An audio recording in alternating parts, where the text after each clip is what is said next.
Now we're recording. Now now we're we can recording. talk This anything. can get edited out at any time. Hold on. Shooter ready. Yep. Shooter ready. Stand by. Shooter ready. Stand by. Shooter, are you ready? Stand by. Shooter ready. Stand by. Ready. Stand by. That's my new thing. Ladies and gentlemen, welcome to the Shooter Are You Ready podcast. I like to just push the hot button in the I'd middle forgotten of that the the intro has me in whiteface. Paul, you're always a very pasty fellow. Just gotta throw the mineral. And if you're watching this in video, I look there. pasty, but 8 feet from me, I have an umbrella spotlight on me. I'm normally not this pale in person. I really do look really flushed out right now. I got jaundice. Our guest today, Neil, combat accountant, my friend, maybe yours, depends on what you post on the internet, but he's my buddy, and I'm happy to have him here. Neil, how you doing? I'm tired, boss. I'll be honest. I hear you. It's been 6 months of 12 to 16-hour days with 5 days a week, 6 days a week, actually. So I 100% feel your pain. yeah, I was like, I know with them storms, you've been busy. This is like the third time we tried to do this in the last couple months. Yeah. It's time is not something I can go to the Costco and buy in bulk. Otherwise, I would be there every weekend and buy more of it. That's what I try to tell people. Only currency as we get older, I've realized, is the most valuable. And everyone says it until you hit like 40 and you're just, it's a thing. And I never thought that my parents weren't lying to me the whole time. You know what I mean? Yeah. What do you mean they were telling me the truth this whole time? What the hell? They were looking out for me. Who knew? Yeah. Bastards. I know your kids are going to come up with that too. Like, man, Dad, remember when you told me when I was a kid? No, that's so true. Oh, dude, I have the conversation with at least one of my 2 kids every week. Like, one day you're going to come up to me and say, I'm sorry I was an asshole and you were right. And I'm like, and I rue the day when you have to come up to me and tell me that. Right now, I get it. I'm the asshole. I was like, but one day it's going to click and you're going to go, oh, son of a bitch, he was right. Because I remember that day for me when I was like, oh my God, my mom wasn't just evil. She was right. I love my mother. Anyways, that conversation with my mom. Before we jump in, I had a conversation with my mom too. I went up to her probably about 6 years ago, and I was like, "Hey, Mom, remember all those pieces of advice you told me, and like things I shouldn't do, and I have to find out things the hard way?" She goes, "Yeah." I was like, "I just want to generally apologize because you were right, and I appreciate the insight." Like, yeah. Paul seems like the type of person who listened to his parents his whole life, so he was probably like, "I've been doing what you said, Mom, and everything's great." But also, like, kind of on the flip side, yes. But then on the flip side of that, it's like, okay, probably like job advice from 1990 doesn't really translate to today at all. Give them a firm handshake if you really want the job, Paul. Walk in there and like give them your resume, and then all of a sudden I'm in the back of a squad car for stalking. And it's like, oh, that didn't actually happen. But there have been some moments where they're like, you have to go to your boss and you have to tell them this. And I was like, they will fire my ass if I say that. Like it's 100% not like doesn't work that way, because like even we're so off, we're not even beginning to touch a topic, but like for instance, my kids, when I tell them about getting a job, it's like nothing like it was when I was younger trying to get a job. Like back in my day, they had paper applications. Like you would have to write like physically with a pen and or pencil, whatever. Pen's probably more business savvy. But nowadays, it's all online. It's all just they'll call you on the phone and do an interview. And I'm like, what the hell are we doing? I've had AI interviews. That's insane. Where literally like she's in the room with me, but Alexa pops up in front of me and it's just like, what was the largest struggle at your last job? And I was like talking to AI. Yeah. Needless to say, I did not get that job. But also, like, if you can't take the time to interview somebody and you have to have AI in front of you, like, that's probably not so. Absolutely insane is if you build at least on the accounting and like the financial side of the world, like you take all this time to like make a nice resume and like you spend hours and hours refining everything.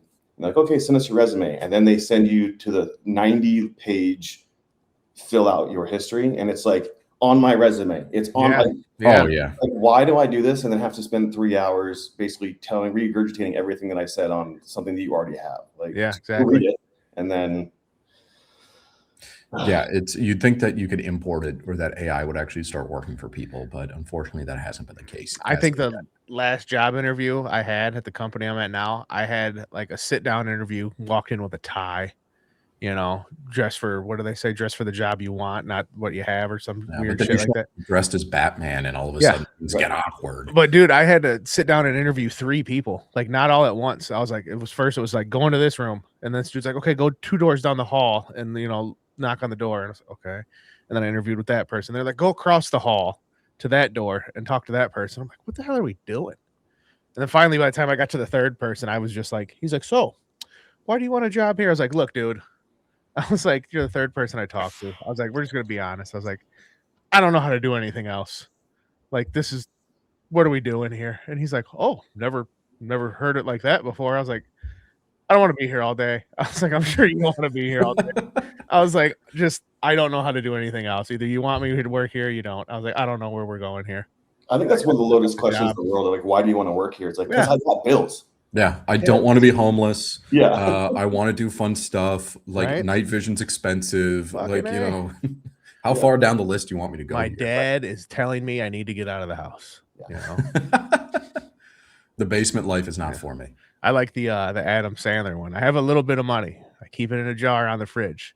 I'd like to put more money in that jar. That's where you come in, sir. You know, I love that line. Anyways, Neil, how have you been? I've been good. I've been I good. noticed your walls aren't as Star Warsy as they were last time we talked. You're pretty. Yeah. So we're in a whole new location, 1,800 miles away from where we were last time. Yeah. So in November, we moved Pro 2 Customs to Knoxville, Tennessee. So we've been out here for about 6 months now, and hence the long weeks and long days building the shop out, getting custom orders out, getting OEM orders out. I haven't even I still have most of my stuff in my garage. All my guns are laying on the floor in here. Like I'm in shambles as a person so far, but other than that, I mean, first world problems, right? Life's good. I hear you. Shooting's good. I don't get to pull as many triggers as I'd like to. Shooting a lot more customer guns than my own. Our gas blocks are finally taken off, so that's really cool for the Gleals. Nice. So we're doing good. Are you adjusted to the new region? I guess, would you say time zones area? I'm learning. So Tennessee's different. So we have a joke called, you know, if you schedule something that's on Tennessee time, which means that they can show up between hey, we'll be there at 11, which means they'll show up between 11 and 3. Nice. It's like or like the cable TV guy. Yeah, I'll be there between 1 and 8. Yeah, things will get done, but they're not going to get done on time. Guys will show up with beer in their hand. I mean, I'm a big fan of that. I got a little glass of whiskey over here. I got an energy drink and a water. Just, you know, we never know how we're going to feel in this conversation. Yeah, have all options. But the winter sucked. It was the worst one they've had in about 10 or 15 years. That's because you came from Arizona. That's what I was like. I want to put it in perspective. What is it, like 60 degrees? This is brutal. Yeah. But I mean, it's nothing compared to what you guys deal with. Don't get me wrong. It's all about context. But it was the worst winter Tennessee's had in 10 or 15 years. I got snowed in for 2 days. And it was an abrupt change from Arizona to snow. And then coming back from a SHOT Show, we got stuck in that storm. Mm-hmm. It took me 5 days to get home.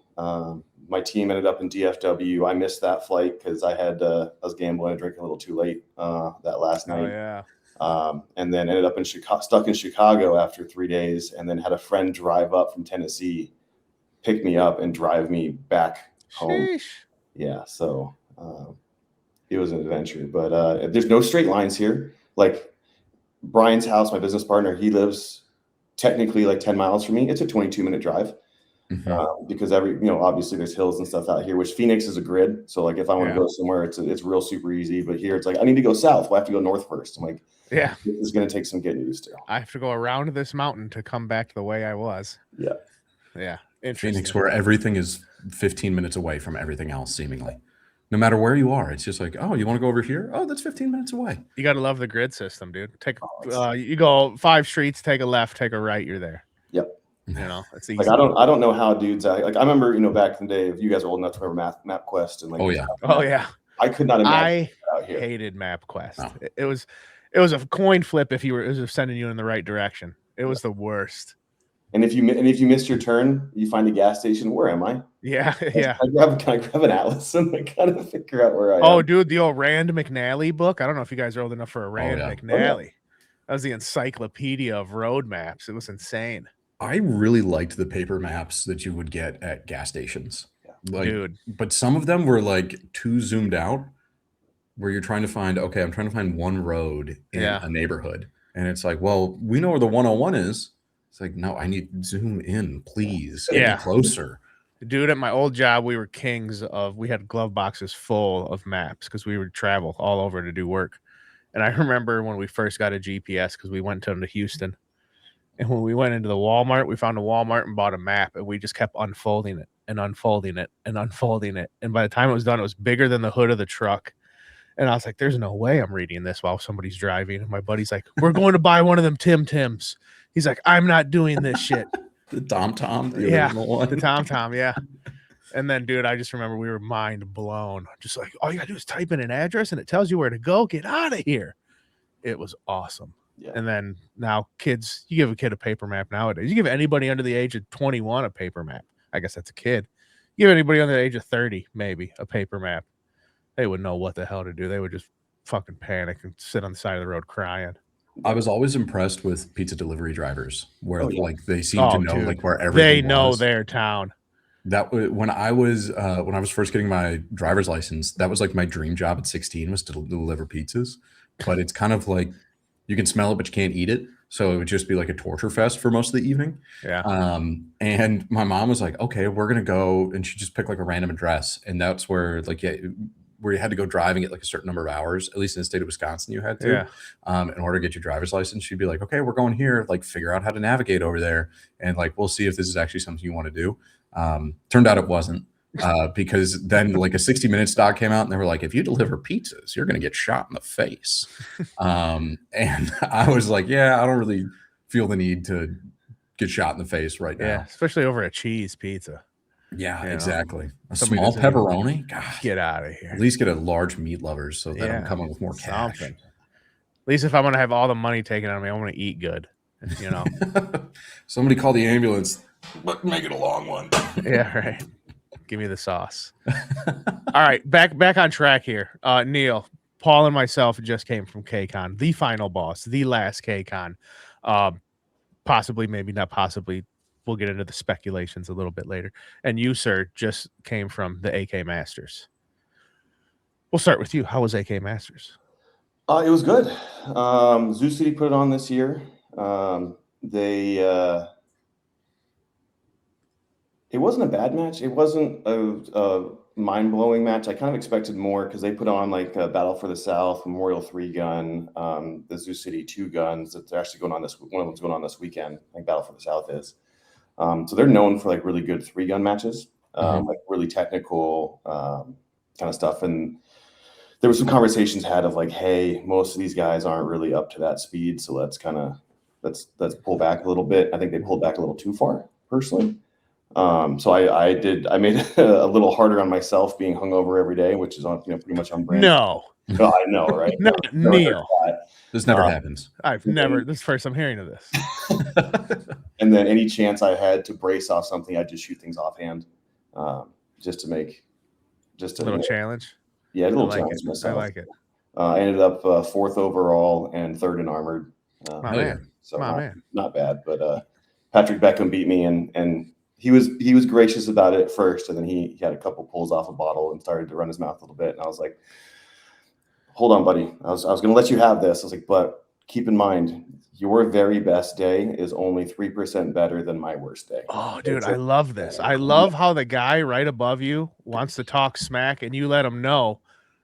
We'll get into my story here in a second, but me personally, the guy above me, I had to remind him, I think it was 5%. And I was like, you're 5% better than me. Don't ever forget that. Yeah. I was like, you may have won today, but you're 5% better than I am. Yeah. But we'll get into that. I'll let you. And Patty Cakes he's a good buddy. So like it was all in jest. There was Right. Like, it wasn't any ego, but I was just like, I'm gonna check you for a second. But again, at the end of the day, we all shot our own match. If I wanted to do really, really well, I would have, not partaken in nightly activities. I would have, been more serious about it. But matches are supposed to be fun. Remember, let's not forget that. So that's and now I've been working. I was like, I just need some time with the boys, and scores will be scores. Who cares at the end of the day? And let's just have some relaxing time and talk some shit. And that's exactly what we did. We even got like clown horns. So anybody had more than 2 misses in a row, anybody did a standing reload, and like from the back. That's hilarious. So everybody got one. It was a good time. That's actually a really good idea. It's right. like matches where you can help out your buddies. Because at KCON, like, hey, if you don't retain that mag, it's a big darn penalty. And there were a lot of times where like you're shouting mag at somebody, and they're like, "Oh, what do you mean?" And it's like, no, if you hear the clown horn, that means go back because you dropped something. You know, that makes me feel like we need a dunce hat on the squad, like person with like the most hostages and not NDs, but most hostages hit or most targets missed. You get to wear this hat until we get to the next stage. And then just keep passing the hat around, the big, or maybe like the big dumb clown wig, give them the nose, make it fun. Yeah. I don't want to wear it. I don't expect everybody will be cheating, and then it'll make everybody just a little bit better because everybody will be like, I'm not wearing them big dumb shoes and that wig. Yeah. Will shame make you a better shooter? Yeah, 100% it would. I think. Or it'll be like me and you'll just get in your own head and just be so pissed off that you're just totally shit in the bed on every stage because you're just furious and in your head. Either way, it'll be fun for everybody else, is what we're trying to say. It should be fun. So, if not for you, for everybody else. Yeah. We both shot Masters last year, Neil. How would you say that it compares to like last year's event?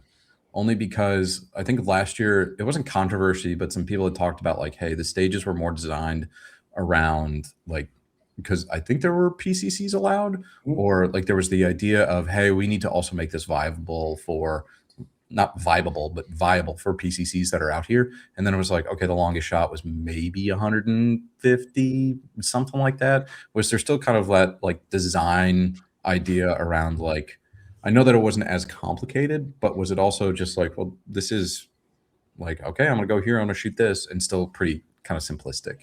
Yeah. The max target was 150 again. Okay. So it was, closer than I zero my rifle at, that's just weird to me. The stages were so straightforward that like there was no option. Oh. So like it was like shoot it this way, and then just whoever could execute that the fastest. There wasn't a like there was one stage. Well, that's a lie. There was one stage where I could, but it was like I think stage 9, where you had a little barricade, you shot some targets, you ran up, shot some paper, then there's a truck bed that you hopped into, and I was like, well, I'm not gonna go all the way forward on the truck because I'm tall enough to see all the paper over the roof and not impact it and then hit the steel. So I was like, well, if I get on the truck tailgate, is that far enough? And he's like, yeah, it's truck bed. I was like, okay. And like some dudes took the extra 4 steps up, which at the end of the day washed out as a non-issue. But they were all, just pretty straightforward, not real. You couldn't be like, all right, you shoot this way, you get this, and then if you shoot that way, it's like 2 steps less, like not like that. The gamer, if you will. It was just kind of here's the targets, deliver, which is good for majority of the AK crowd, just because they don't. It's getting more and more popular now, but I'm still seeing a lot of guys that this is their first or second match ever. Good for them. So it's good. Yeah. So it's good for them. I'm glad they're out there. I'm glad that they're throw that out there. Growing. And I've been doing my best to kind of chirp less about making harder stages, because at the end of the day, it's not for me. Like the match is not designed for me. The match is designed for the middle of the pack guys, and if they're not having fun and they're parring out, then the bottom of the pack guys are having a really rough time. Yeah. So it was a good match. It was ran smoothly. I don't want to talk negative about it, because it's just because it's not to my standard of what I want to see doesn't mean that it wasn't good. But if I compare it to something like the Comrade Cup, what I saw what they were doing, like that looked like oh shit, that's a shooting match. Like they were pushing out to 500-600 yards. Like it's almost like a scope carbine match at that point with AKs. I want to go do that. That's my speed. That's definitely one that I think we have on the list too. There were a lot of people talking about that at KCON. And it's probably just a little bit too far for me, where it would be like I would fly down and hopefully somebody will let me borrow a rifle. But from kind of the videos that I've seen there, it's drivable for me. So just let me know. I'll bring you a gun. Hell yeah, man. And just ship ammo to me, and I'll bring. You just literally fly in, shoot the match, get the fuck out, have fun. We'll be connecting for sure, because it certainly looked really, really It just looked interesting. Like, hey, they were trying something different compared to, what's out there in the market right now. I think that it's a great um, point to talk about too, about like how do you balance a match where you're like, we're going to have people where this is their first match ever. Yeah. And like, what are their expectations? They're going to show up and they're going to be like, I need 240 rounds plus on my body in order to shoot this stage. And it's like, hey, it's like 36 rounds clean. Like, and I was that guy. I showed up and I had the Chi-Com rig where stuff with like double mags and all this because I didn't really know what was out there.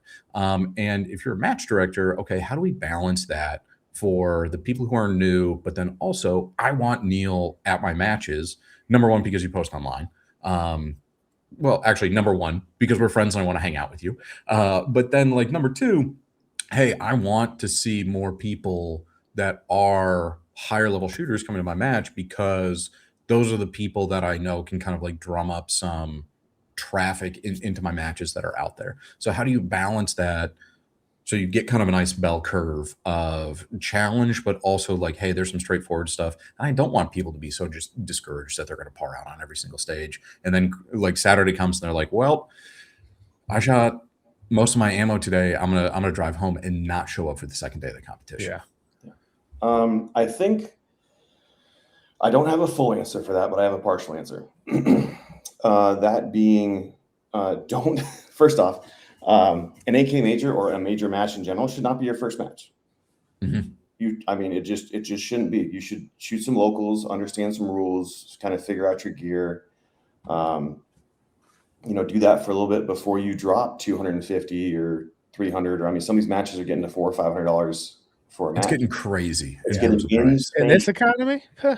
And I'm not seeing the ROI as a shooter. Granted, I am sponsored, so I'm not paying for a lot of the ones I go to. I am paying for some that I want to go to myself, but like the ones that I'm like required by my shooting contract to go to, I go and I'll show up and be like, I'd be pissed if I paid for this. Mm-hmm. This, if you shoot a match that, I'm not going to call out anybody's names just quite yet, but let's say you shoot a match 3 years in a row, and it goes from a $100 match to a $150 match to a $250 match. But I'm not getting an exponential level of difficulty or match experience or where you're looking and go, what am I paying for? Mm-hmm. And if I can't see that as a shooter, I'm kind of like, I think I'm going to be done with this. Right.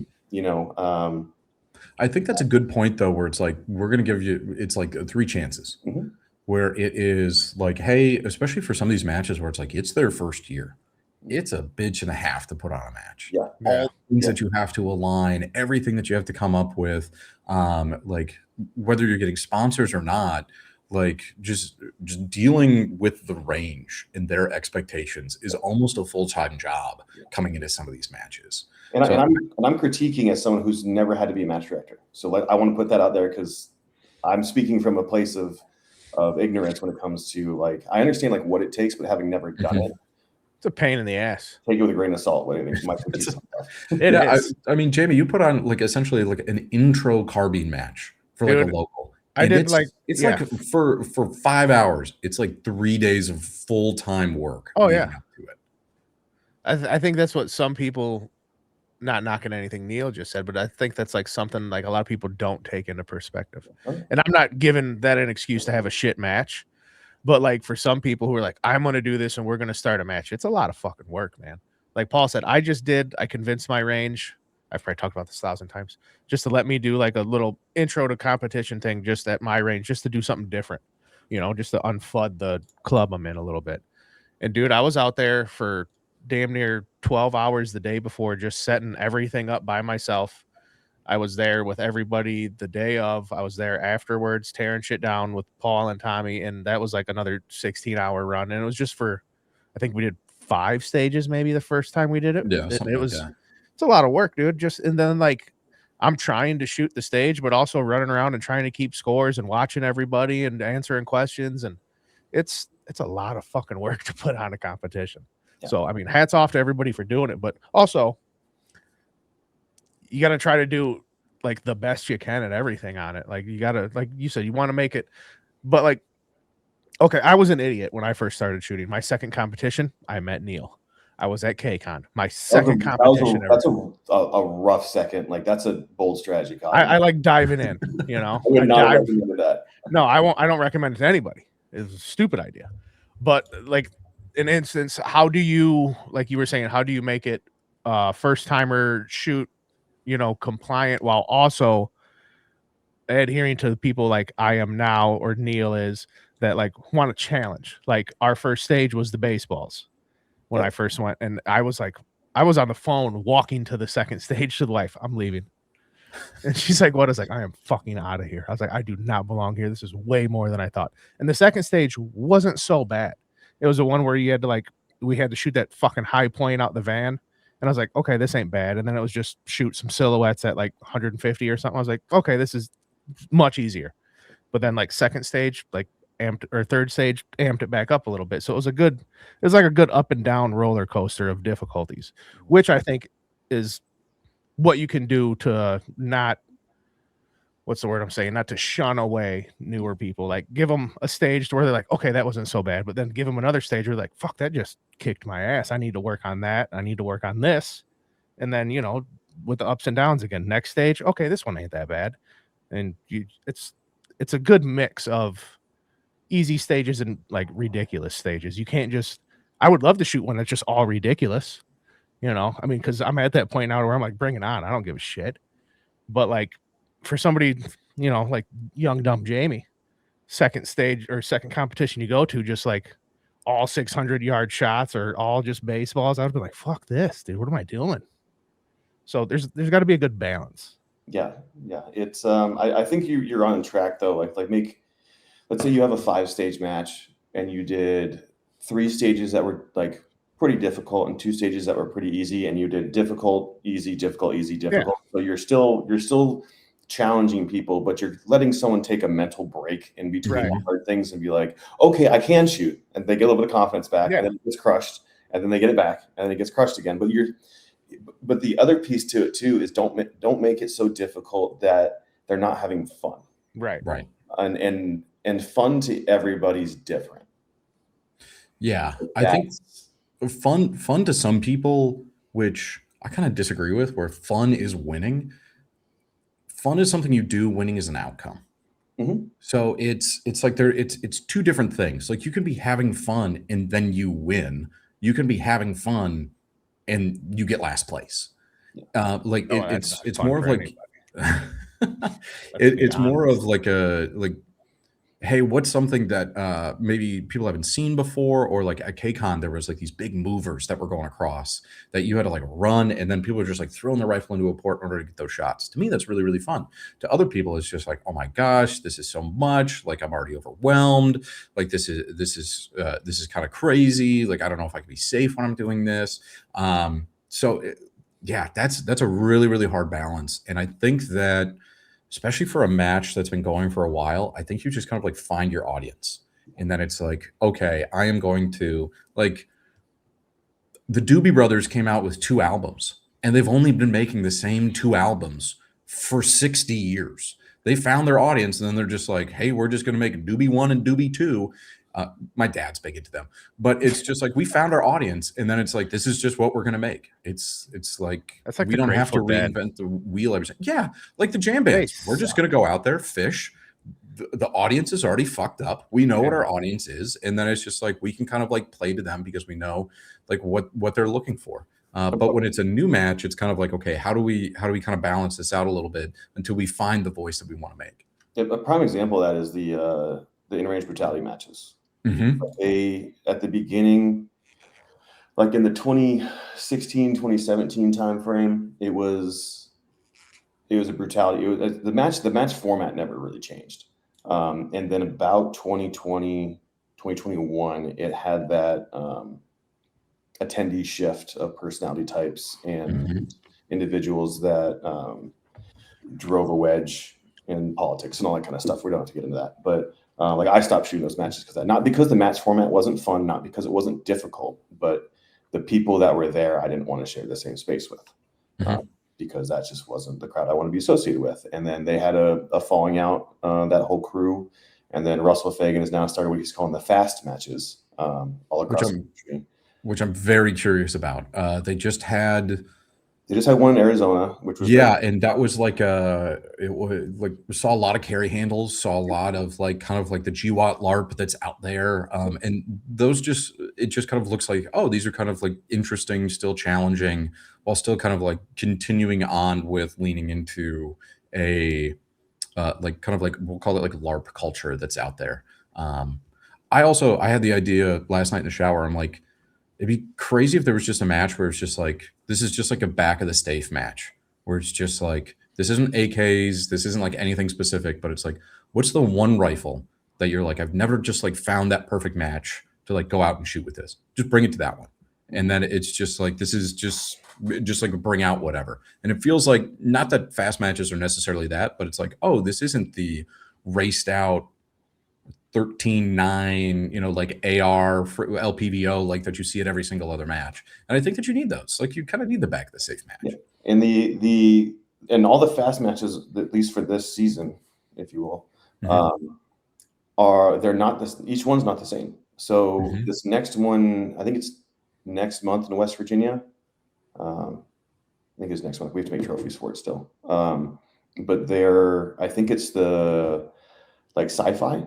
So like they're running like sci-fi looking guns. So any sort of like weird looking bullpups or those new Manicore arms, pulse rifle looking chassis. Yeah, those are sick. Like those kind of the future, like anything to make it futuristic or look like a space gun, like that's kind of for that match. So it's like you're like, oh, this gun's not competitive. It looks really neat. It shoots decently well, but like, where does it kind of fit in the market or where does it fit in a match? And like, so Russell's done a good job of doing like, there was the retro, the one in Arizona was that retro carbine. So it was like guys were out with M14s, M1As, like you're saying, carry handles, GWAT guns, like just kind of that more old school Americana kind of. I saw some AUGs and that kind of stuff. And then this next one's going to be the more spacey ones. And then I think he's going to have like an actual like race gun one for like those guys that want to do weird go fast things. And then I think there's 4 this year. But he's kind of taken the tried and true match style that he's worked on for many years, and then like letting each nerd subculture, if you will, have a match driven towards them, which I think is pretty cool. I like that for sure. Yeah. So there's a couple options like that. But to your point, like I think with the back of the safe guns, like I think that's what Lethal Weapons is trying to be.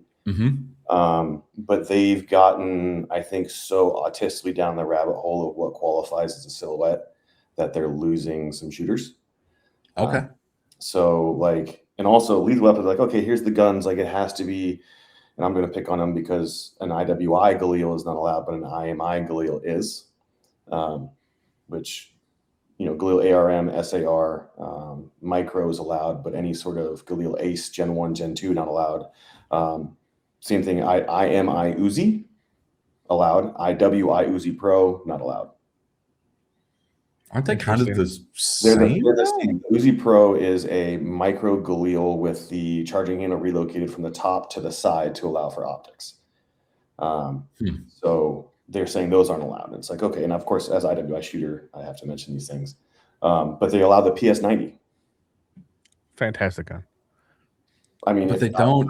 I love Stargate, but PS90 is not an 80s gun. That's a early 2000s. Like that is like there's like a hard stop with their timing in like mid 80s, early like mid 80s to like 90, and then there's like they just jump 10 years and allow that one. I'm like, that doesn't track to me. I also think if you're going to get super down into the weeds about what like guns are allowed and what guns aren't, like, is check-in going to take like a day? Because are you just going to go through and like, hey, show me the trigger that's in this AR because it's curved, but I'm looking in here and it's like it's a LaRue or it's a Geissele or it's something like that, and that didn't come stock on this gun. Yeah, that's kind of what's. Yeah, and I think if you want to do that, that's fine, but you have to be so serious about it that like check-in is just going to take forever. I think we had this conversation too around like, if you're shooting like irons. And like a 2-gun, and then you don't have irons in your pistol. And then it's like, okay, should it be irons, all this? And like a lot of these matches exist in the honor system, which for the most part, I would say the majority of people are following along with. But if you're really, really going to be strict about what guns are allowed in what divisions, it's like, okay, are we going to be going in and we're going to be like absolutely checking like everything that's going on within these? Because if you're like, hey, I'm super serious, and you call it out for this person here because you just saw them on a stage with something, hey, I don't think that this is this, like, now you're no longer shooting for score. If I was the person that got called out, I would be like, you need to check everybody in the squad. You need to check everybody over here, because like, how do I know that you aren't just like signaling me out because, I said something on this podcast that you didn't like, or, what have you. So at least when it comes to matches, it's another challenge where it's like, hey, you need to apply this rule set so evenly and stringent across there. It's almost like having it be a little bit more broad just allows the match to flow a little bit better. Yeah. And in their defense, I'm not just trying to shit talk them, because also I might misunderstand some of the rules a little differently, but I know that like specifically the Galil versus Galil and then the Uzi Pro versus the Uzi is 100% a fact, because we sold some Uzis to some people who were going to use it at that match, and they were then told that they cannot shoot it at that match, and they were like, what the fuck? But no refunds. I think the intention, and I think the match itself is fantastic. Like I think what they're trying to do is great. I think I've had a little 11.5 micro Galil ARM built, and I was like, I'm gonna go shoot that match. That's gonna be great. And then saw the pricing, saw the them knocking on our products, and not allowing people to shoot them, and I was just like, yeah, no, I'm out. Like that was enough for me to step away from it. And I just wish that it was they hadn't gone that far down that rabbit hole. But I think it's going to be a good match. Like I'm not saying that. I'm just saying that my new rule sets I'm not a big fan of. But I also get why, because you get a guy like me who's like, well, I can make this specific thing and turn this, or get this specific part to give me a competitive advantage. Right. I want those games to be played. And so I get the purpose behind it. I just think they lost their intention with the micromanagement of the rule set, is kind of how I feel about it. And I think that's an important distinction you just made too, where it's like, just because this match isn't for you doesn't mean that it's going to be a bad match, or that what they're trying to accomplish is in any way like poor, or like, taking down the sport. It's kind of like music, where some people are just like, I hate this.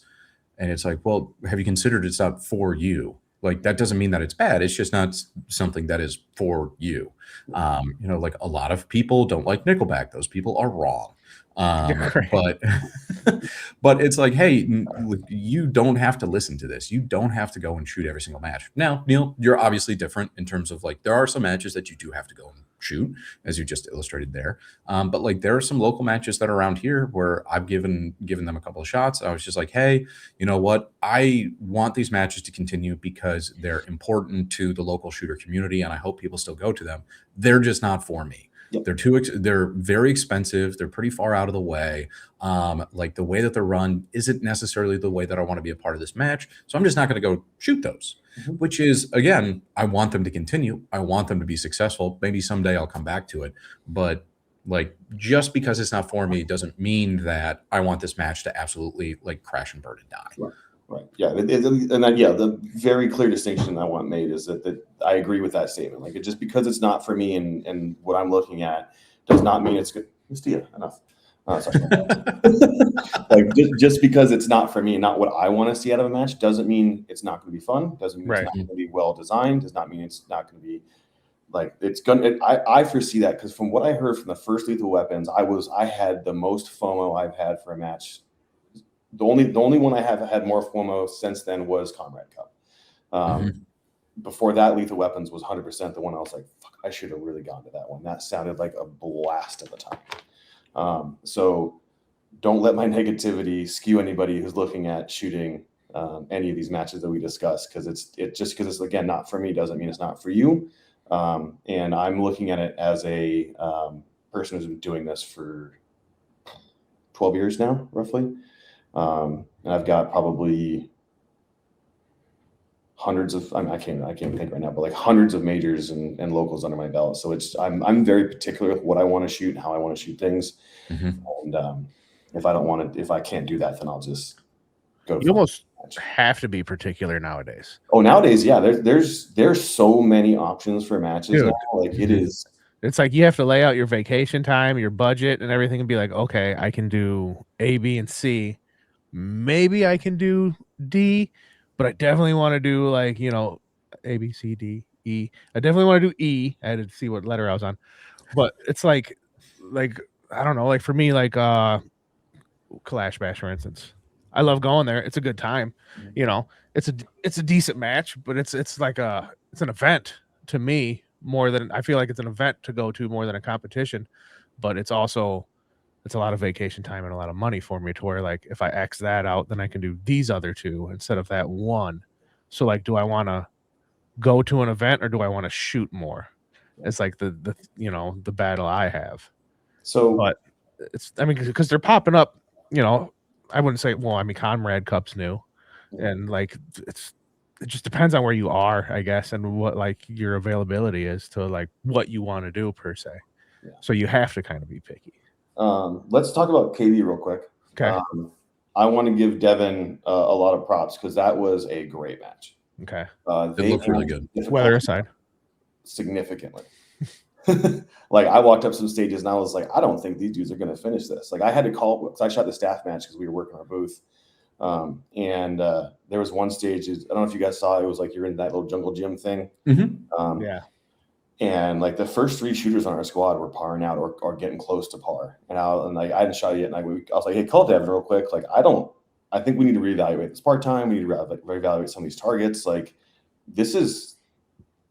I'm looking at like, fuck, I might be like, part time is 90. So I was like, shit, I'm worried about being in the 70s on this stage. And so I was like, if I'm in the 70s, that's not a good look for everybody else. So we call them up and they're like, hey, Neil, you shot it? No, not yet. All right, you shoot it, then call me back.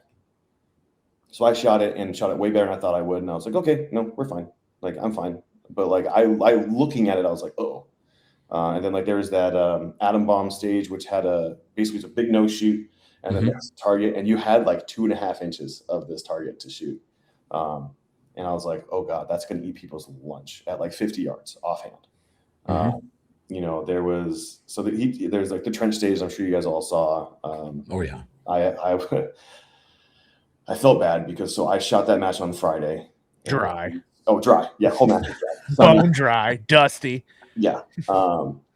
And so it was a great stage for me. And then as soon as we got done with our last stage, the RO still had 2 stages left to shoot. And literally we got done. Tommy showed up because he drove out the awards for us. Him and Mela were in the parking lot. We went over to drink some rakia with them after all of our guns were put away, and it immediately started raining, and it just never stopped. And I was like, oh shit, okay. And those dudes came back. Greg specifically, I looked at him because he was in his like Solid Snake outfit, looking like a drowned rat. He was so miserable. I was like, hey buddy, how you doing? He was just like, I'm okay. I just felt like his soul he was not having a good time. So it was a much harder match. It was more on par of what I wanted to see out of that. So I was impressed by it. And that's coming off of that, going into AK Masters, I was like, okay, like we're gonna have Zoo City is gonna put some difficult stuff on the stage, and then they didn't. I was like, well, at least I had that one that was hard. Right. So. Yeah, everything that I saw from KB this year really seemed like they just cranked everything to 11. Oh, they did. Like even like match, vendors, facilities, like everything. They really just kind of like notched it up. That was my FOMO match this year. Was that I because I also kind of like when the weather is like kind of sucky out there. And for whatever reason, people are always just like, I can get away with a poncho. And it's just like, okay, what about shoes? What about socks? Dude. What about like the layering system? What are you going to wear on your head? Oh, you only brought electronic earmuffs. Okay. Are you going to destroy your $300 Swordens over this match? And like, I kind of, when people are miserable, I kind of like feed off that a little bit.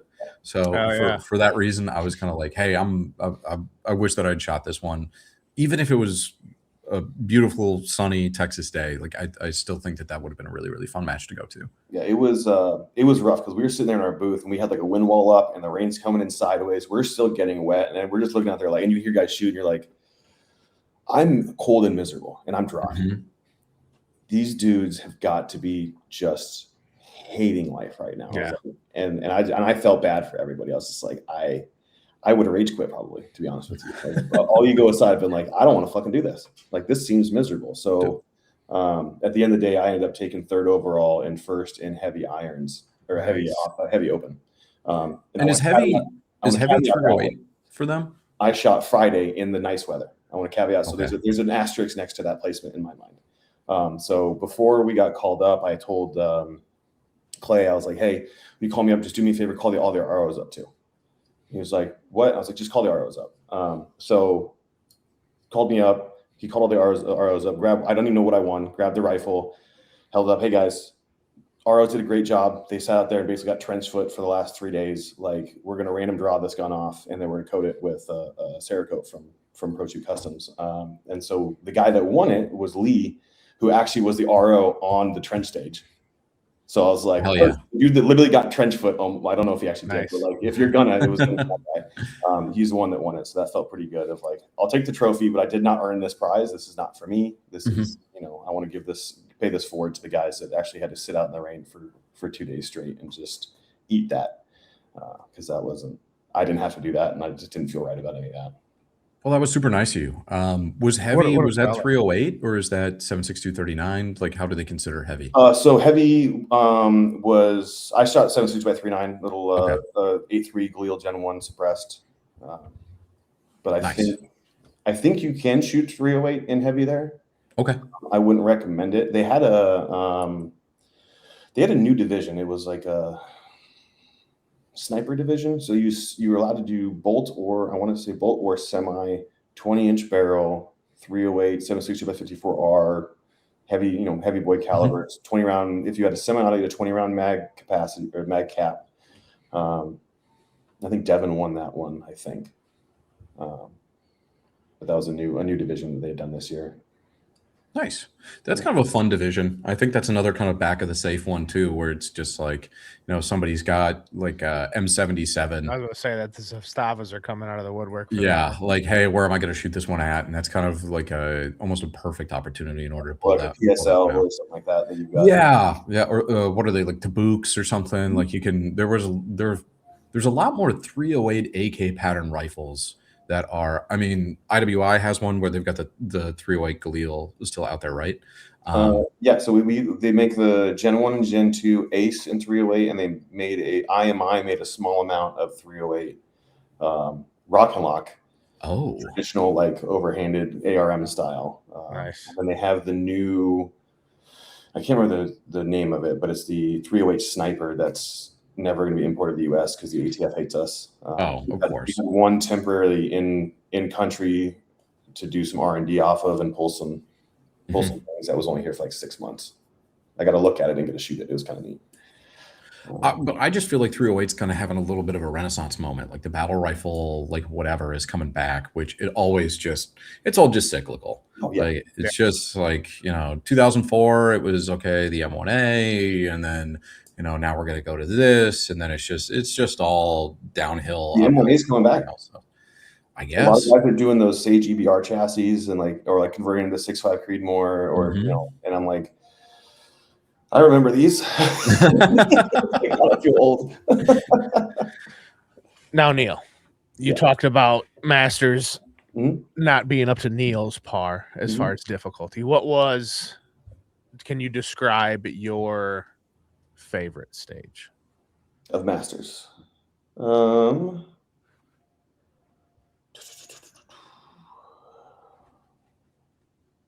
the 360 shoot house they had. Nice. That was a fun one last year too. So they did a little different this year. So you started back kind of at the entrance on a start stick, and you had 2 pieces of steel that you shot at the other end of the bay.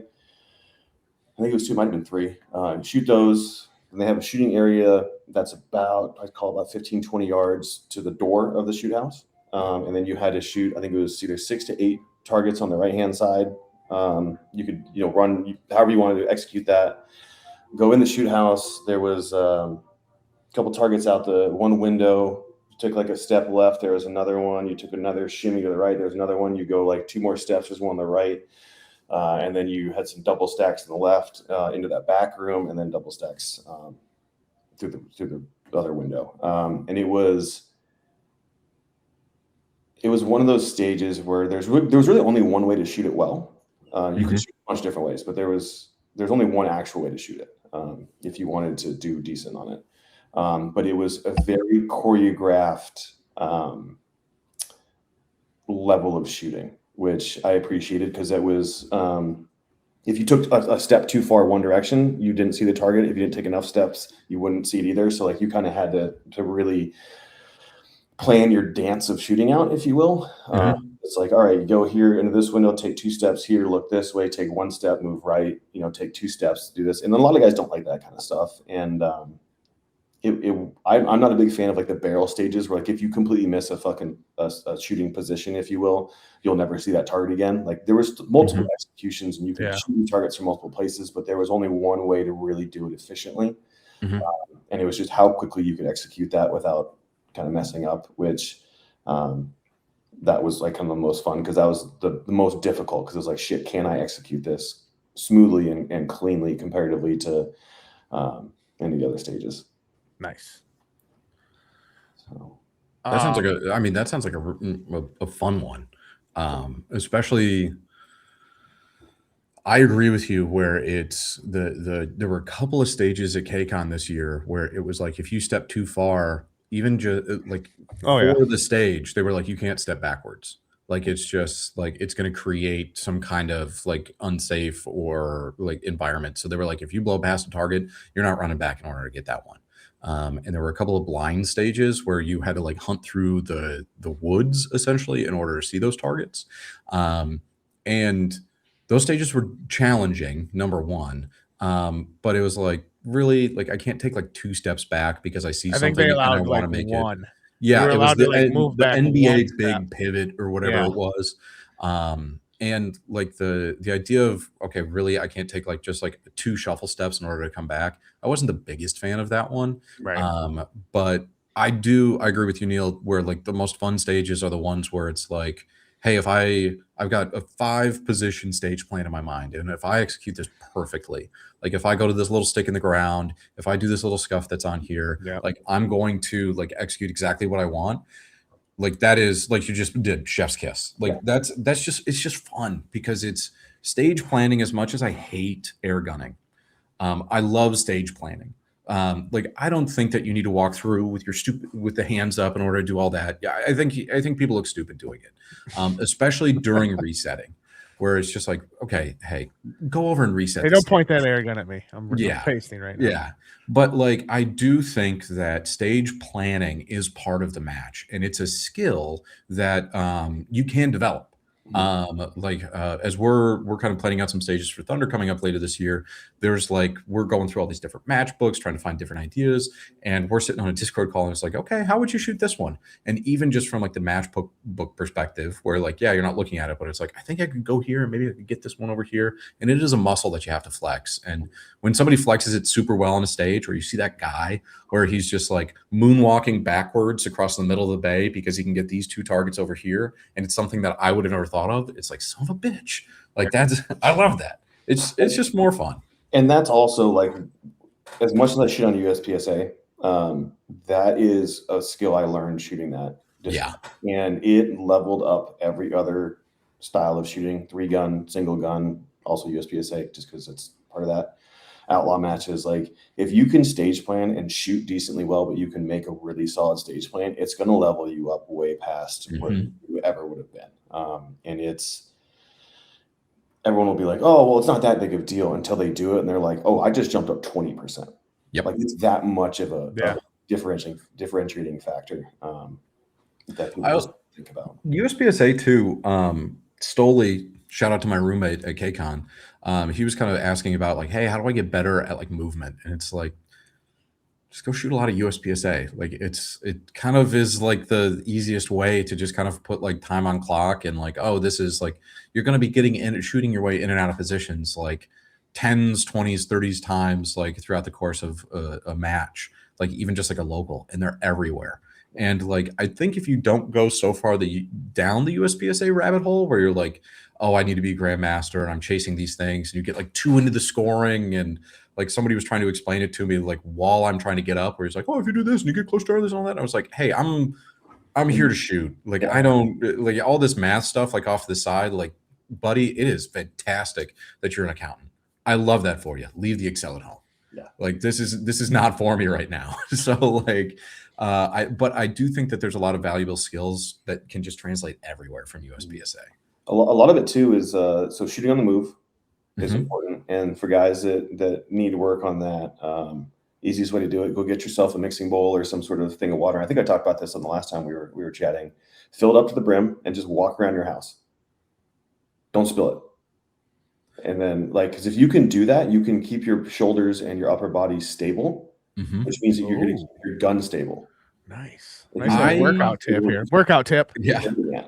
I don't think you brought this up, but this is a pro move that I'm going to be doing. That's like this ancient is a Chinese fantastic. secret right Yeah, there. Dude. this is That was Way to taught to me 20 years ago by some guys from 10th Special Forces Group when they were teaching us CQB stuff. They're like, Oh, we're like, how shit. do you like not walk around and your gun wobble? And they're like, Yeah. go home, get a thing, and just walk around your house, like maneuver around tables, maneuver around your couch, moving around the kitchen table. Shut the Don't lights spill off. away.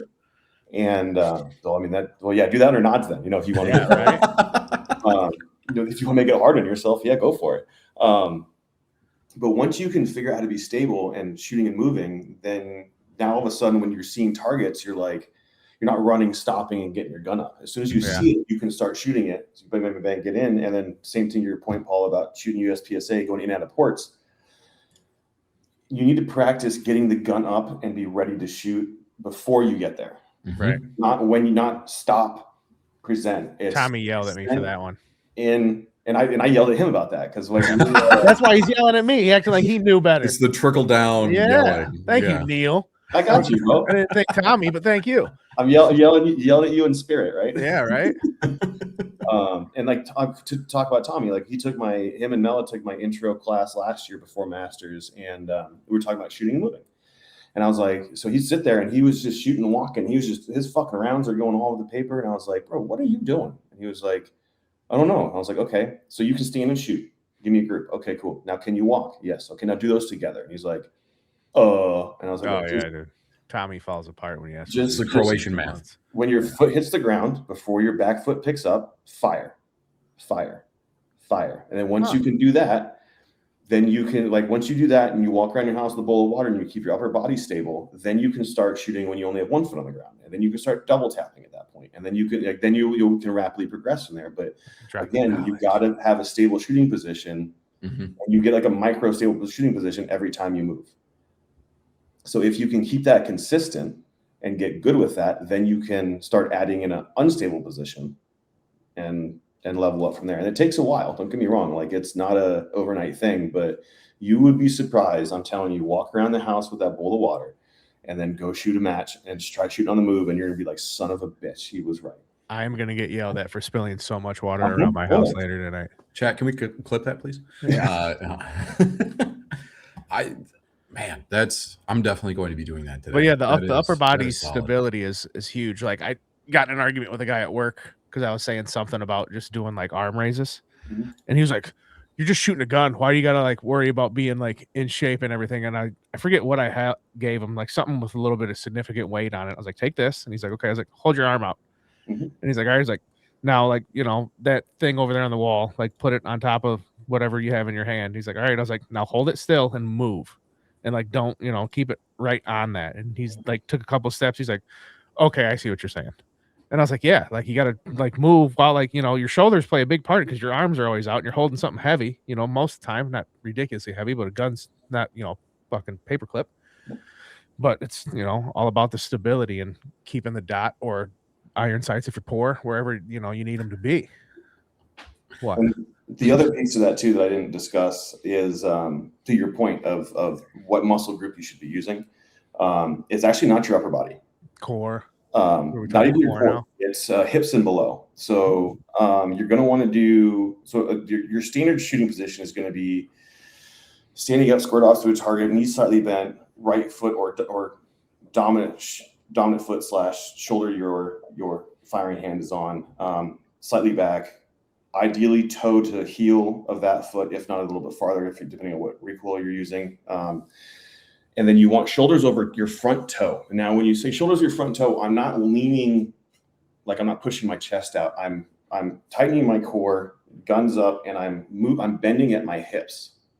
So what that does is that allows your legs to basically become shock absorbers. Right. And the more exaggerated you do that, the more it's going to work, which is why you see dudes when they shoot like a 240 from the shoulder, like they've got that foot way the fuck back there. And they're leaned and their shoulders are over their front toe because all that recoil comes into your shoulder and directly down your back through your spine into that back foot in the ground. And you can sit there and just do that. So doing that same technique, Dissident had their full auto KL12 there. And like I stuffed 20 rounds of 12 gauge in that thing and just let her eat.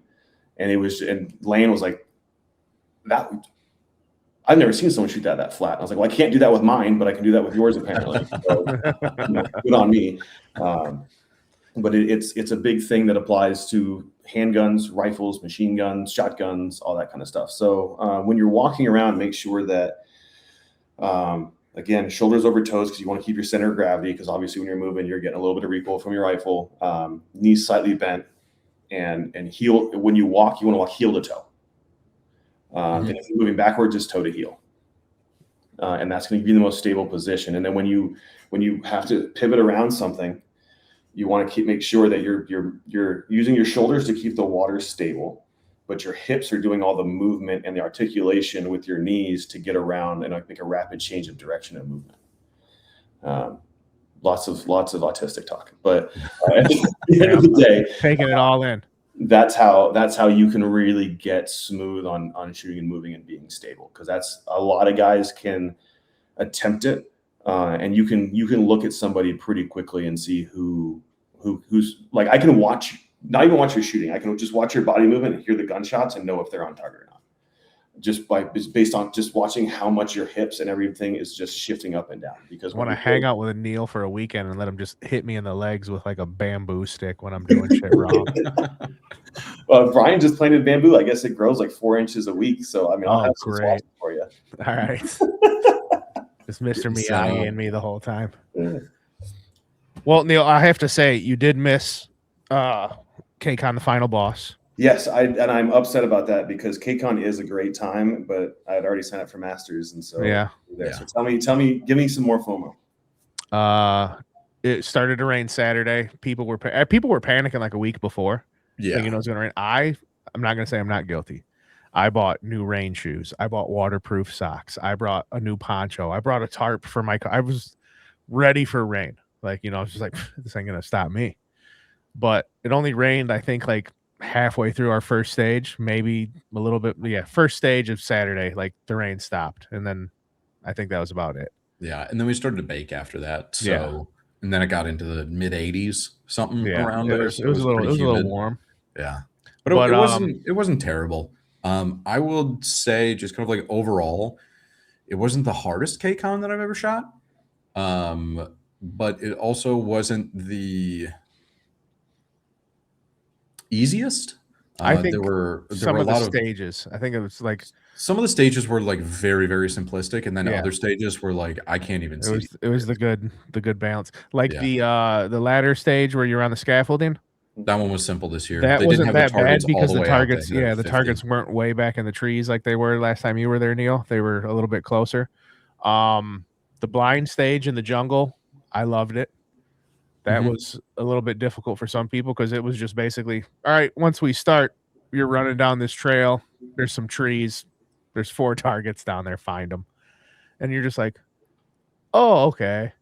And so that was cool. There was a lot of like you get 1 10-round pistol mag, and then if you miss targets, it's like, okay, whatever. Like you can't reload. Not okay, whatever. You're getting FTNs on those. Right. Which I think that KCON never really, it was 2-gun, but it never really got to the point of like, I think the pistol was like fully flushed out. Like, I think there was it was always just kind of like a little bit, like the pistol could have been like a little bit more in some areas. Yeah. But overall, like they had a little trench there. I thought that was a really, really fun stage. They had a lot of, kind of smaller limited presentation targets. They had a lot of baseballs. They had one that was kind of like a modified Casarda drill where you were throwing a 50-pound kettlebell down range. That one was pretty fun with the baseballs. It was kind of a greatest hits. I think there's 4 stages with baseballs. Yeah, because there was 2 each day. Yeah. But They yeah, it brought was them just back with a vengeance. just kind of a greatest hits. I don't think that the baseballs were necessarily that hard. I think that there have been harder baseball events. They were kind of all on one plane rather than like some being super close up and some being super far away. So you really Yeah. had to know your bore offset. But the range, beautiful as always. We stayed at the bunkhouse. Like that was definitely kind of the way to do it. You shot out to 600, but like that stage, like there was not that many steel targets that were on it compared to years past. Like there was a target 200, then it was what 300, 350, 450, and then all the way out to 6. And it was think still so. like that big 4x4 piece of steel that was kind of hanging in the trees. It was a fun match. Jamie and I both did really, really well. Jamie did better than I did. I wound up taking 4th on day 1, and then I took 14th on day 2. Wow. And I was so I was in magnified optics, and on day 2, everyone switched over to magnified. But definitely day 2 was like harder. Day 1, I only had 2 failure to neutralizes, so I shot pretty clean on day 1, and then day 2 I just had I had a lot more. So and everybody else shot faster. But kind of going back to what was that? It is a timed event. Absolutely, yeah. You know, somehow they changed the outcome by measuring it, which always infuriates me. But one of the things that this was the least competitive that I've felt at a match. Not I can't compete with people, but my internal computer running like very competitive, where it was just like, oh, I had 2 FTNs on that one. Man, that sucks. On to the next stage. Like I was definitely having more fun, and I think I did more better because of that. Like I was just shooting loose like the entire day. So, and like I wasn't looking at scores or like comparing myself to really anybody. It was just kind of like, oh wow, you know, bolts and holes. He kind of rifled his way through that stage. I'll try to do the same thing that he did. And then I was shooting my pistol pretty well, which also felt pretty good. But like this, it was just like the competitive mindset that I've had forever was just kind of like, hey, this is the last one. I want to do well. I don't want to time out, but also like I'm not going to kill myself today. You know, this is just not like at the end of the day where it's just like, oh, the mouthfeel, but I'm not going to like go out and do more because I think I need to do that in order to win. You know, from that aspect, I thought it was a great match. Well, even back to what I talked about earlier. Remember, this is supposed to be fun. Yeah. And did you have fun? Oh yeah, big time. So and also if you don't overthink things, and I do this, I'm guilty of this to this day. If I overthink stuff, I stress myself out and then I kind of fall apart. Where if I just go in kind of willy-nilly, like none of this matters, I'm just here for fun. All of a sudden you're like, oh fuck, I'm in 3rd. Yeah. How'd that happen? The worst place in a competition you can be is in your own head. That's what I've learned over the last couple of years. Like once you have a shit stage, if you can't let that stage go and just be done with it, and you keep thinking about, fuck, I can't believe I missed that. And then you're going to do something on the next stage. And then you're going to be like, man, now I did that. And now it's just, before you know it, you're at stage like 3 out of 6 and you mess something up on stage 3. And then you're just like, well, I don't even care about these next 3 because I just did this, this, and this. That's like, you can't. I try to clear my head as much as possible. Mm-hmm. And Saturday was rough for me to do it because I had like a couple missed targets where I was like, that's going to affect me because KCON's brutal on penalties. We all know this. Yeah. But then I'm like, somebody else had to have done that. So I can't be that bad. But then like, can't remember stage. What's that? You brought all your bags this year? Yeah. Yeah, I did bring mags this year. I only shot 1 caliber, so it was hard to forget mags, you know. Okay. But it was like one stage, like they had the dueling the Death Star thing that spins around, but that was a no shoot. You were supposed to shoot the plates behind it while that thing was just going crazy. And I hit that, and that was like, you know, a brutal penalty. And I was like, damn it. And then there was another stage where, in hindsight, I should have stopped and reshot this stage because like one of my earbuds popped out, like shooting the first target. And so I just kept going. And then by the time like I'm at the last swinger, I'm just like my ear is screaming at me. Like, yeah, and that last target, I was just like, whatever. And I just mag dumped at it. I'm done. You know, I just want to cover my ear and do this to my ear like every fucking 5 seconds. And then I totally missed that target. That added a minute. And I was like, I should have just reshot that stage from the get. As soon as that ear probe popped out, I should have just been like, wait, hold on, stop. But I was an idiot. That happened to Adam at Masters. He hopped into Litkey. He hopped into the Suburban. Actually, he hopped into the Suburban 760 by 39 with the unrivaled brake on it. Oh God. Yeah, that's what I was doing. No, I he was had in a Suburban, but forgot to put his in. Oh Jesus! And hooked 1, 2, and he's like, "Stop! I need to stop!" And he like gets out like dizzy and just like distraught. And he's like, "Oh yeah." He's like, I am fucked up right now. And we're like, take a minute. Yeah. Yeah. Like, yeah. Luckily, I wasn't shooting in like a barrel or a Suburban. It was like that cowboy stage where you're just shooting through windows. But even then, that overhang will. Yeah. Unrivaled brake. It doesn't care who you are. It's gonna let you know it's there.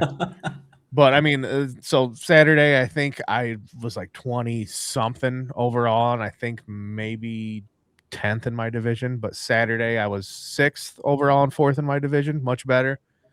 There was one stage. I'm gonna talk about my one stage. Paul, what would you say? 15 yards. The silhouettes were in front of you with the squares cut out of the center. Oh yeah, maybe it might have even been a little bit closer. All right, but there were no shoots with like a no half shoots, A zone cut out of them. Squares cut out, and behind this big board was there 6 no shoots up on there with the squares cut out. There was baseballs at close and far from you, and it was 10 rounds with the pistol, and then you had to shoot them all with the rifle. No shoots, so don't nick the square. And I did fantastic. I was 2nd place overall on that stage, and it still boggles my mind that I didn't hit a no shoot. So I felt very good about that stage. It was the height over bore meme that dude. like just goes along with AKs, where it's like people just forget about it. Where it's just like, no, you're probably going to be shooting a little. It's going to feel like you're shooting high on this stuff, but that offset. And I mean, I smoked a couple of no shoots. Well, I snaked one low, and that was one on Sunday that I got on there too. But I think from one thing that KCON has always been really, really good about, Matt and kind of the team over there, has been creative stages using like no money. Creative stages using unconventional methods. Yeah. Where it's just like they had these movers that were like on casters hanging down, and then it was conveyor belt spray painted white. So it was almost like an infinity target, and you went over there and it just had a hook into it, and then you just pulled the hook out and then it went across. Then you had to run to the middle in order to shoot those. And I was just looking at it, I was like, there's like $40 worth of stuff. Like if you were to go out and try to buy this would be a couple $100 worth of product if you were to try to buy like a system offline for this. And I think that they've always been kind of that very ingenious way of, hey, how do we kind of make this work? One thing that I think that they missed on this year was I really like kind of the rock climbing wall aspect of things. Like, hey, I really thought you that was going to come back. And just kind of like, hey, how do you kind of like police up your gear so that you make sure that you're not snagging on a whole bunch of stuff? Right. I think that was one that was a little bit missing. The blind stages were very intense this year. There was one where it was just like, there were just like 4 trees in front of you, and you're on like the side of like a wash. Like there's no trail in between these trees, and you had to find 5 steel targets that were down out in front of you, and you had to be touching the tree. And a lot of them were like, you had to be touching the tree full push. Oh yeah. Like leg fully extended all the way out to the right in order to see some of these steel. So I think that was very challenging. That was very interesting. But like for the final boss, I think that some of the long range could have been a little bit more difficult. I think it was just fine. And I think that there could have been a little bit, there could have been just a little bit more. But hey, it's the final one. I think they played the greatest hits, and I think they played them well. Yeah. I think honestly, not patting myself on the back or tugging myself on this one. I think honestly, out of all the years I've shot competition, I've been good enough with my 0. That's good enough. I'm at the range. Let me sight this in. That's good enough. What's your dope? I hit it at 50. That's good enough. I'll figure it out. But dude, like the last, I think since middle of last year, I've been using this, what is it right there? The KUSA 103. I have got that aim point at 25 yards. I know where everything is out to 400. Like pretty much, not good enough, but pretty much I know where I should have that dot if I need to shoot those targets. And I was just like, I'm using this one. I know this one. This is what's going to happen. And I'd say I was probably the most prepared out of all the competitions I've been to. Like, all right, this is going to be everything from 25 to 600. Let's let's hone in on this. And I think I probably took this the most serious out of everything I've done over the years, is why I give that an attribute of why I did somewhat well over the weekend. Do you want a free lesson on height over bore and ranging things? Sure. A little knowledge drop because we're talking about it. So have you guys ever measured your height over bore? Yeah. For your optics? Yep. How do you do yours? I put my gun up on a post, and then I put my finger where the dot is, and then I take my hand off, and then I have the measurement like that much, and then I'll measure that. I think you or Kyle taught me that at KCON. That's how I do it. Okay, I do middle of the optic and middle of the barrel, actually with some of like my scopes, I'll actually take like a light and shine it through the back, so then I can see like the reticle within it, and then I can line it up in front of it, so then I can get that over the top. Okay, my preferential, at least with a red dot or a LPVO, take a tape measure, put it on the ground. Mm-hmm. Take like, usually you don't want to put on the 1 inch because that's like where the bar is. I put it on like the 2 or the 3, and then I look through my optic into the ground and see where, if it's like 3 or 3.5 or whatever, and that gives me my height over bore. God damn, that's smart. Fuck. Okay, that's what I should have been doing. Like that's, and then that's so much easier than the bullshit that I've been trying to do. But what you do though is, we can get into this in a minute on how to level your reticle in an LPVO when you mount your optic. But so your height over bore, that's how I find mine, and then I usually zero at 200, which is roughly a 50-ish, right? So it's not the same, but it's close enough for what we're talking about. Mm-hmm. And then I'll get my muzzle velocity with my Garmin, and I'll plug that into, I think there's a shooter's, what's it called? I use GeoBallistics for mine. But ballistics calculator app from Horner. Yeah, I've got all the Vortex stuff. Yeah, so like I'm just trying to. This is more for guys that haven't bought all the equipment. Gotcha. Yet, on the cheap. Obviously, but you expect somebody to use the Chrono from Garmin for the guys who don't have all the equipment. Just go ahead and purchase one of those. Minor inconvenience. I mean, you don't have to get a Garmin. Like I ran one of those Caldwell, like the shoot through little things for years until I saved up for my Garmin, because those were like $60 and the Garmin was like 400. Yeah, actually, a lot of like DNR ranges, at least up here in Wisconsin, they'll have one of those where like somebody will come over and like allow you to use it, especially if you're like, oh, I'm doing like my own loads or something like that. Primarily, it's going to be around deer season, so that's kind of like October timeframe. But also, if you're shooting quality ammo too, I've got one of the Garmins, and like PMC X-Tac, the 5.56. Oh yeah, like the standard deviation on that's been relatively consistent. Like it's not been super broad in terms of what's out there. So sometimes you can trust something that's on the box, but if you have the ability, I would definitely, shoot it through a radar. So what I do for the guys that can get, at least if you can get muzzle velocity, right? You get your muzzle velocity, figure out your height over bore, you zero your gun. And then, so what you have to pay attention to is, okay, so if I'm 0 at 50 and my height over bore is 3.5, what's my height over bore at 25? Half. I don't do. Are you asking? I thought it was going to be half. If I'm, let's just make for easiness of math. So let's call it 3 inches height over bore. My Galeos are 3.5, but let's just call it 3. If I'm 0 at 50, at 25 yards, my offset is 1.5 inches. Right. Okay. From 25, so half of 25 is going to be what, 12.5 yards. So let's call it 12 yards. Is now going to be 0.75. Right. Following. So you can figure out from your 0 closer if you cut things in half by those divisible numbers, half, quarter, third. Mm-hmm. And then if you're pushing out, once you get that, if you put your muzzle velocity in with you also have to know the BC of the bullet you're shooting, which all this information is out there because I found it for like out of the box Wolf, like 124 grain. You can figure out the BC on it. It's not exact, but it's close. And let's say you're shooting a 2 MOA dot, 0 to 50 or 0 to 25 or whatever it is. So it'll tell you the MOA or the inches you need to hold at distance. What you can do is if you know the distance of a target and you know the size of your dot, you can then, and like, okay, so I'm 0 to 50 and at, I'm just going to throw a number out there, right? Let's say at 400 yards, it's 6 MOAs. I need to hold over. What is that in dots? That's 3 dots. Mm-hmm. So you hold the center target, you move your dot up 3 equal distances to itself, send it, impact. You can easy as. It's easy. It's easy that you don't. That's like dudes are like buying these bullet drop compensators and all this stuff, and their red dots with the EOTech 4 dots and stuff. It's like, and that doesn't always apply to barrel lengths, muzzle velocities, grain weights, all that kind of stuff. So if you can get your base data and you know how far a target is using your reticle, you can figure out how high to hold over. Yeah.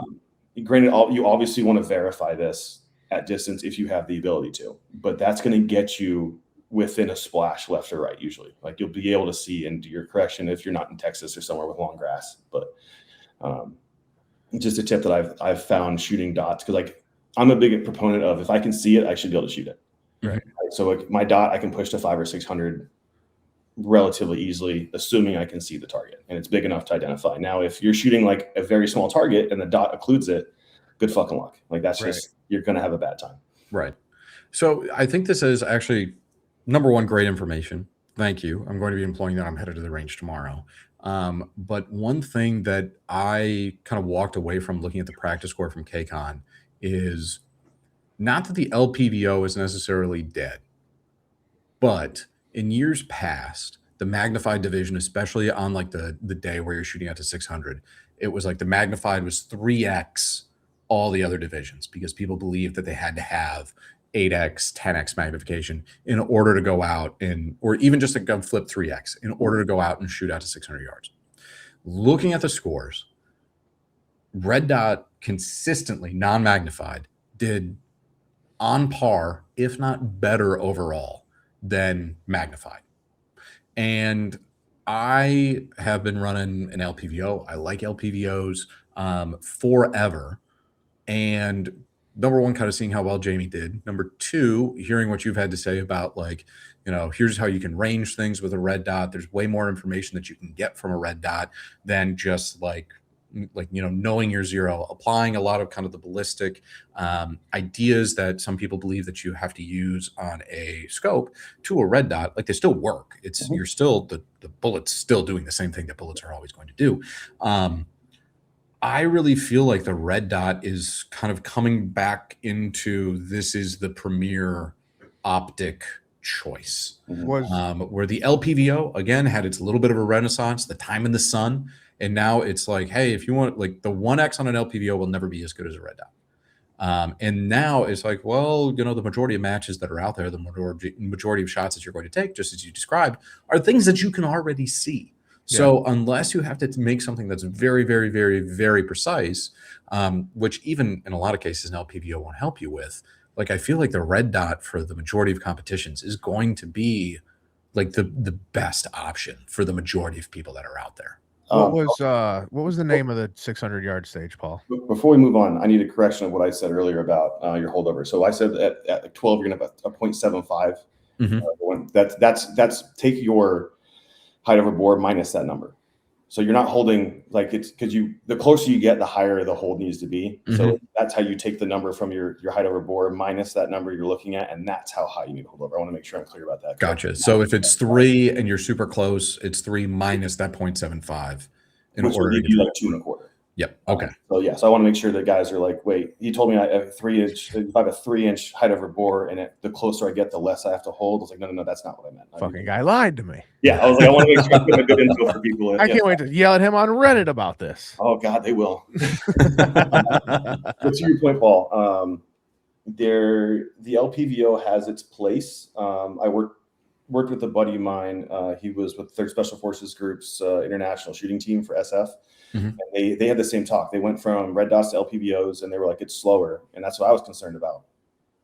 In about a half hour, they were on timers, and they were like, it can be the same speed. But to your point, I don't like the red dot in an LPVO at 1X. It's not a true 1X, and 2, it's too busy. Right. I get distracted by shit. So like most of my guns, I don't have a front sight on if I have a red dot, or the red dot's high enough that I don't even see it in the window, because that distracts my eyes. And I personally don't like it. I want a clean window. I want something that has no other outside distractions of what I'm shooting at. So with training, it can be just as fast, but look at something like weight. If you get like a micro T2 versus a 1-6 razor, that's a massive weight difference in your gun. So that means you can transition your gun faster with less weight. Like I've even noticed, like just shooting pistols, if I have a flashlight on my pistol versus not, that weight difference slows me down, like an immeasurable amount over a stage. So I think the LPVO has its place if you're shooting like KCON, for example. You're shooting a 4x4 at distance. That's big enough that you can do it with a red dot. But at 600, if you're shooting an IPSC, it's a different story. That's you can still hit it. Don't get me wrong. Right. It's not going to be nearly as easy. So that LPVO, that extra magnification or a magnifier flip up, is going to give you better feedback. And that's where the Stadia lines can come in, because again, this is all conversation about how big the target is. If I'm shooting at like one of the stages at Clash Bash, that same jungle stage looking thing, the last target on the right was 2 MOA at 100 yards. So I'm shooting a 2 MOA dot, and I got on it and I was like, oh, I don't know like how centered I am on this thing, because I'm shooting old Comp M2, and I was like, this is like I better be zeroed, because otherwise I'm gonna have a terrible time. But like the larger targets, it was like just send it, boom, boom, boom, boom, boom. So there is a place for the LPVO. I just don't think that most guys are shooting matches where they need it. Right. If they were to invest in a solid red dot, like a 1 MOA or 2, spend some time learning their ballistics, spend some time learning their gun, understanding what's happening in the air as they're shooting, what's happening, what the inputs they're putting into the gun. And then as they realize that they start shooting these harder matches that have smaller targets, so they need an LPVO, they're going to be able to apply that ballistics information and like what the input your gun does. And like dudes are still resting barrels on barricades. That's causing point of impact deflections, right? So like you need to stop doing that first before you can get the end results of what you're looking for. Yeah. So once you kind of become a mid-tier shooter and you've got that experience on your belt, then you can invest the extra money in LPVO, because you're going to start shooting these harder matches where you do need the magnification for target identification. You do need that to be able to, like, if I'm at Memorial 3 gun and I can see a target at 500, but it's a reduced C zone IPSC in the tall grass. I can't shoot it. I can shoot at that with a red dot. Yeah. I can waste my whole mag and maybe an impact, or I can bring an LPVO, because this is an LPVO driven match, kind of like Comrade Cup. From talking to Tim Clark, who won it, he was like, he's like the big defining factor was the long range, like the long range stage, and it was a scoped carbine match at that point. Like if you had a dot and magnifier, you weren't going to do as well, because you could not spot and you could not get your correct holds for these guys, because the targets were small enough. Which some guys are going to hate that, some guys are going to like that. It's kind of it's neither here nor there, but I do think a lot of guys chased the LPVO game for a long time because they saw the high dudes running it without understanding why. A lot of it wasn't, I'm shooting LPVO because I need to for this match. It's I'm shooting this LPVO because I do want all these other matches, and I have enough rounds on this that I can shoot it at this quote unquote easier one and do just as well. For like KCON, Dylan Easley, fantastic gunner. Same kind of thing. I don't know if he ran magnifier, and I'm assuming he did, but he did, yeah. I'm assuming he had a vortex or some sort of one to, some sort of LPVO on there, and like he probably just took that gun and had shot it at 3 gun matches prior out to like 800-900 yards, and then brought it to KCON. He's like, I don't want to re-zero anything. I'm not going to rip this off to then have to re-zero it for these other things, and he's just super familiar with that platform because he's had to use it. So, I mean, you can, and they make enough LPVOs nowadays that are cheap enough. Like Primary Arms is making good quality stuff for relatively inexpensive. You don't have to jump into a Night Force Attacker or, NX8 or something like that. I run a Vortex that was $380 or something like that. And I've run that for 5 years, and I've been pretty successful with it. The other kind of takeaway. So I ran my M23 where then I had the suppressor of the moment on it, which is the Stealth Additive Works Tisha, which is not the Shiv. Not the Shiv, unfortunately. That's coming next. But I really like the Tisha. I think it sounded really good. There were some ports where I literally walked up to it. I was like, "That's not going through there," so I took it off. You will not do that, T-Con. If it starts with true. Yep. You know what?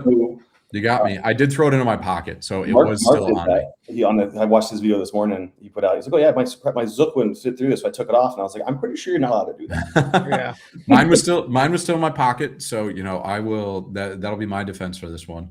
But I also man, I don't know if I necessarily want to run suppressors like on matches going forward. Like I've really been shooting kind of the last, we'll call it like 2.5 years suppressed, like heavy.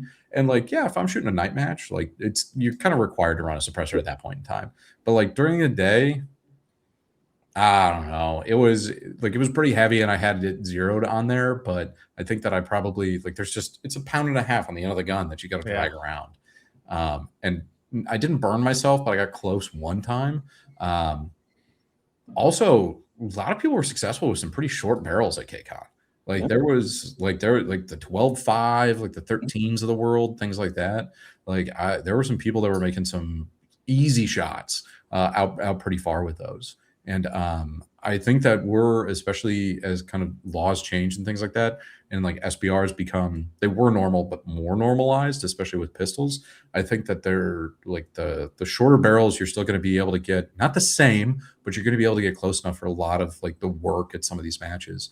And then you're not going to have the weight and, kind of a lot of the not offsets, but you have less chance of resting your barrel on something too, the shorter that it is. I'm a big fan of like the 11 to 13 inch range. Yeah. And I found like even with the Galils, we've discovered that the 13-inch Galils are more accurate than the 16s. Mm-hmm.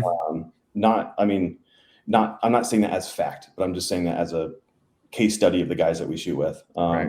Because it seems like at that 11 to 13-inch range, the barrels are stiffer and you're getting less whip, so your grouping is tightening up. And then with the advance in ammunition that's out there with the NOS 3 cases. One of the IWI gas gun shooters shot masters with us, and he put some of his, I think it's like 72 or 75 grain in a NOS 3 out of my 13-inch Galil. It was moving at like 28 and change. Isn't that what you were going to be getting out of like a 16 anyways? That's like but that's like a 75. That's not even a 55 grain. Like so you're cranking at that point in time. Yeah. And so I was like, I saw that, and I was, because my 77s out of my gun, my load development has me push them at 2400, and I was like, I'm getting like sub MO like that. And but at distance it falls apart with the wind just because it's not moving fast enough because I'm losing velocity. But those little burners, I was like, well, that's kind of cool. What's up with this? So if you can, with these new NOS 3 cases, you can start pushing higher velocities out of shorter barrel rifles. I mean, like we were out at the UKD range at Clinton House a couple of years back when we were painting those Connexes, and we were getting impacts at like 1300 with 13-inch guns all day long, multiple guns. Yeah. So like the capabilities there, if the shooter can do it, with 5.56 also, by the way, we're not shooting 7.62. That would be a terrible time. But you can do it, and I just think not enough guys have had these rifles in this barrel length long enough to really get those data points. And to your point, now that they're becoming more and more popular, guys are starting to push them to their actual performance limits, and they're seeing like, oh shit, like these are pretty solid. Like, and also, we're seeing a big renaissance in people taking the competitive shooting scene more seriously, more guys doing weird stuff, because everyone that was, I lack of a better term, on the fringe is now doing these things. And they're like, oh, like I was in this little sub community, and so no one thought it was possible in my little group. But now one person had the idea to try, and then they're like, oh shit. So now everybody else is like, I'm gonna try that too. I'm gonna try this differently. And it's leading to some, not innovation, but some more acceptance of performance capabilities and performance expectations from guys that I'm super excited to see. I'm definitely the same way. I feel like larger companies are kind of not refusing to innovate, but like maybe the R&D budget just isn't there because of like just the economy that we're in necessarily right now. So you're starting to see kind of like some smaller guys where just because costs are now kind of like evening out more so across the board, that you're starting to see some of these smaller shops be able to say, hey, we kind of can start to innovate a little bit more. Number one, because the consumer is there for us, and maybe they're a little bit more price acceptable. But also it's like we just kind of have to find some kind of innovation route, because the tried and true of what's out there is now the same price as something that like is a little bit more wildcatty. Yeah. And like as prices go up, you start to see a lot of that innovation, not only to try to reduce costs, but also just because like, oh, now this is a little bit more cost conscious for us to go potentially, after some of these more interesting bets, or like these ideas that we've been kicking around when, previously consumer sentiment was like, I need whatever is cheapest. And now it's like, oh, like there are some guys out here that are wanting like these like hotter loads, these different, caliber ratings, these different barrels, because they're just trying to see, like trying to get that edge in the competitive shooting space. Like, have you seen the new? They just announced it in the last couple of days. So I don't know if you've seen it or not, but the new proof barrels. I have not. No. So I've been not in it, but catty corner to that whole development process, having no input, but just be listening to the developments as they happen through the networks of people I know. Eavesdropping, if you will. Was that? It's eavesdropping, if you will. Yeah, basically, yeah. Just like, Got the cup on the door. Shoot over there. What you got going Yeah. on? And it's been going on for the last like 2 years. But basically, what they did is I was a former artilleryman, so I understood the concept. So artillery barrels are rifled. So like M196 Alpha Paladin, you put your round in, you seat it, put the powder behind it, close the breech, do your stuff, and that's how you shoot it. But the barrel itself is progressively twisted. So it starts from the lanes and grooves are straight, and then they slowly turn faster and faster and faster, and the spin rate goes up as it goes down the barrel. What that allowed for was higher pressure and stability on it. And so what Proof has done is turned that and has applied that technology to rifles. And a lot of guys that have been out to the demo days that IWI has done have shot guns with these barrels without knowing them. Yep. 20 to 50% improvement in accuracy. So what this does is, and if you guys have a chance to shoot big bore bolt guns, 338 Lapua Magnums, 50 cals, anything that's, just shooting a big bullet pretty fast. It's hard to notice unless you pay attention to it. But when you're behind the gun, you squeeze the trigger, you will feel the gun jerk to the side. That's when the bullet engages the rifling, because all that pressure, there'll be a minute just tweak. What this does is it gets rid of that. Yeah, so we've got there, if you're watching this on YouTube, we've got it up here. But if you're listening, we have kind of the press releaser out here on screen. But what Proof is claiming here is, combined with Proof Research's proprietary smoother edged profile, PXT reduces the twist angle by as much as 95 to 98%, which is that torsion, I believe that you're hitting on here, Neil, and lowers bullet engraving force by approximately 30%, creating a more controlled and gradual twist progression. This is very interesting. And the platforms that they're coming out with for the Elevation FDX and Elevation MTR Mountain Tactical Rifle, FDX rifle performs in the following chamberings: 22 Creedmoor, 6.5 Creedmoor, 6.5 PRC, 7mm PRC, 7mm backcountry, and 300 PRC. So definitely higher pressure. Not pressure, but like, kind of your traditional, we'll call it like bolt gun PRC calibers for this one. It's very interesting too, where kind of like what you described, where this technology has been known to us. Oh yeah, it's been known since the 1800s. Like, this is nothing new. It's just no one's how to apply it to small arms development. Yeah. And another thing that's, I think, to call out here is complete redesign of how the bullet engages the rifling during initial rotation. As the industry advances and ammunition continues to evolve toward higher pressures and performance, we set out to address the technological gap and where ammunition is headed. I think that this is most interesting because Proof is essentially assuming like, hey, pressures are just going to keep getting hotter and hotter and hotter. Like, as case designs and the metallurgy that goes into cases continues to improve, like, this is the direction that we have to go. Otherwise, we're just going to start burning out barrels, or like the hotter it goes, it's just going to spin off into oblivion. Right. So this is a future proofing idea. I believe kind of wholeheartedly in that this is definitely the right direction that they need to go.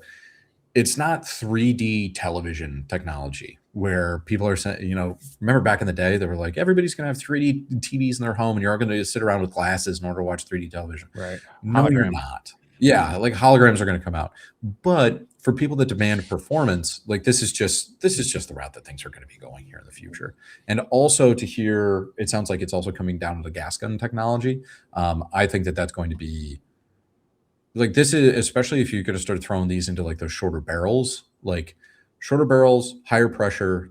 Like there's got to be that third piece of the pie, that triangle that's out there, that you have to improve in order to kind of like keep things moving forward. It sounds like this is it. Yeah, it's pretty exciting, to be honest. I must say, Neil's got me very interested in cranking out that Galil that I've been Frankensteining, because that's a 13-inch barrel, and I want to see what that thing will do. I don't know if you've seen the weird thing I built with Krebs, Neil. Oh yeah, no, I watched that video. Oh yeah, I watched all your videos. I'm very fascinated with that thing, and I don't know why, but it just looks cool. It looks very Fallout. It's very cool, and I was planning on taking it to at least one competition towards the end of the year if everything works out well. Not shooting irons though. I don't do that. Speaking of shooting and ammo, do a selfless plug for your boys. Who me? Tell a friend. Tell a friend, tell a homie, tell a ammo. Tell ammo. Save some green, shoot some. Dude, I must say, okay, look, I'm not here just trying to sell you guys on ammo, okay? But I did shoot 7.62 all weekend at KCON with a red dot. And back to the whole LPVO argument, I decided this year not to do magnified, because every time I go to KCON on the day of the long distance stage, I always do magnified just for that stage. And so I was like, why am I putting myself in another division just for one stage? Because any other time I don't use my 3X. I'll use like a 3X on my red dot. And like you said, if I can see it and I could shoot it, there's no need for me to see it a little bit bigger. But the drop, as we all know, on 7.62 after 300 yards is retarded. But once again, pat myself on the back. I knew where I was going to be at. And like I was saying, I don't remember, Paul, what stage that was. And I don't either, unfortunately. I don't remember, but looking at scores here, shooting 7.62, because a lot of people are 5.56 AKing right now. A lot. Price, availability, what have you. All right. But I was like top 10, I believe. Well, rough average out of the couple of stages I looked at that I thought it could have been. With 7.62 and a red dot overall. So like, is the magnifier even worth it? No, not at all. Like, I don't think you need it at that competition. And some people are just magnified, like, that's what they run, whatever, so be it. But teleammo is always been great to me. It's always worked. And it's just, I don't know. I've chronoed it before, and it's very consistent, I would say. It's a little tad on the spicy side, but nothing crazy. And it just works. So that's my plug. Buy some good quality 7.62. I mean, it's not like you can find it anywhere else, honestly, really, nowadays. It's not like you have a ton of options. I think Bolts was shooting some brass case. I can't remember what kind it was. He was out there shooting brass case 7.62. Probably Igman, if I were to guess. It was something, but I was like, good God, how much does that shit cost? But I wanted to, the reason I bring that up is because after that 5.45 debacle, when they first imported stuff, I kind of wrote them off. To be totally honest, I was like, I'm not going to risk any of this stuff. Not that it's a deal breaker. It's just, I was just like, that's one extra thing I got to worry about cleaning guns, and I can't. I hear you. That being said, we did a gas block install on a customer's Galil, sent it back to him, and he has some Tele. He throws it on this Chrono. This dude's a pretty good shooter. He's out in Texas. Shoots 30 rounds through it. It's spicier than I would have expected. And the SD on that thing, guess what a 30-round SD was for that? 20. Jamie, what's your guess?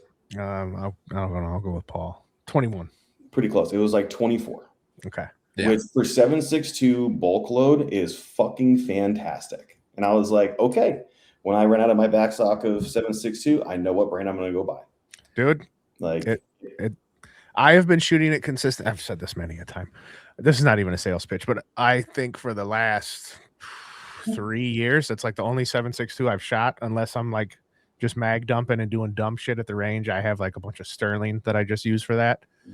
But I've never had one single issue with it. I've never had a bad primer, or this one just kind of trailed way off to the side. It's always very consistent, and it just amazes me. And Dude, out of my RPK, it is cruising. and it's fucking accurate. Yeah. Like it's that's what I shot my RPK irons not that long ago, and at a match I was like, oh geez, we got targets out to like 200. I'm not really that confident with stuff. Laser beam, it was just like bing bing bing. Like it was super simple. Quality It's, shit. yeah. Give it up to all the Azerbaijans.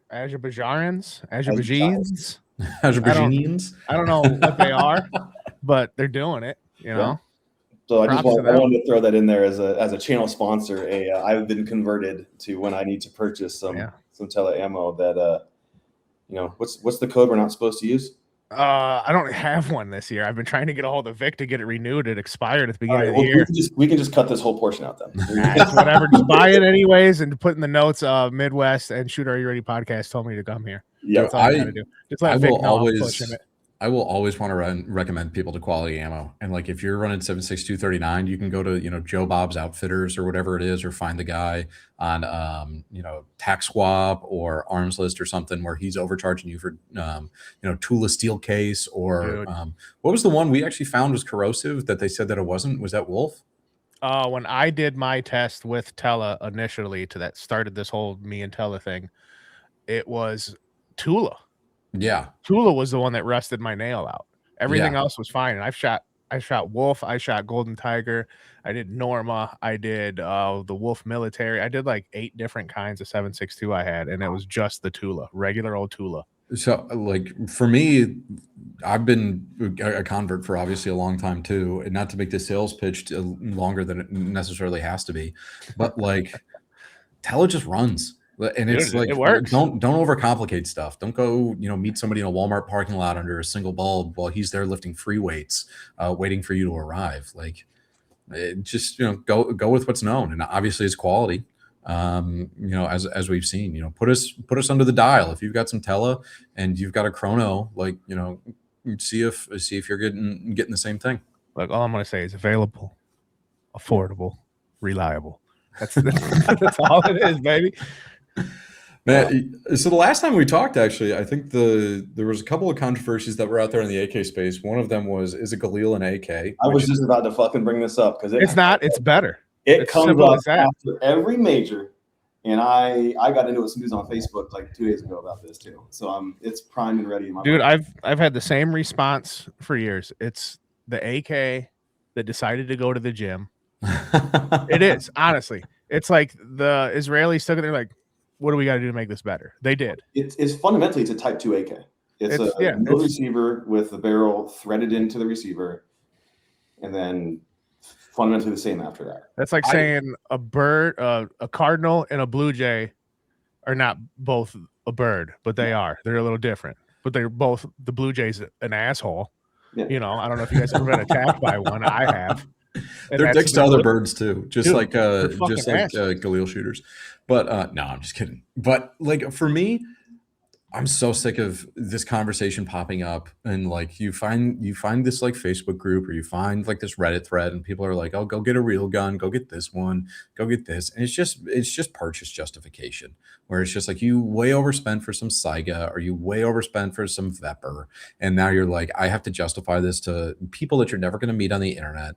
And I'm so sick of this conversation. But you might meet Neil. Up. You might bump into Neil somewhere. So be careful who you're bad mouthing in those. Dude, it's so stupid. It's just get good.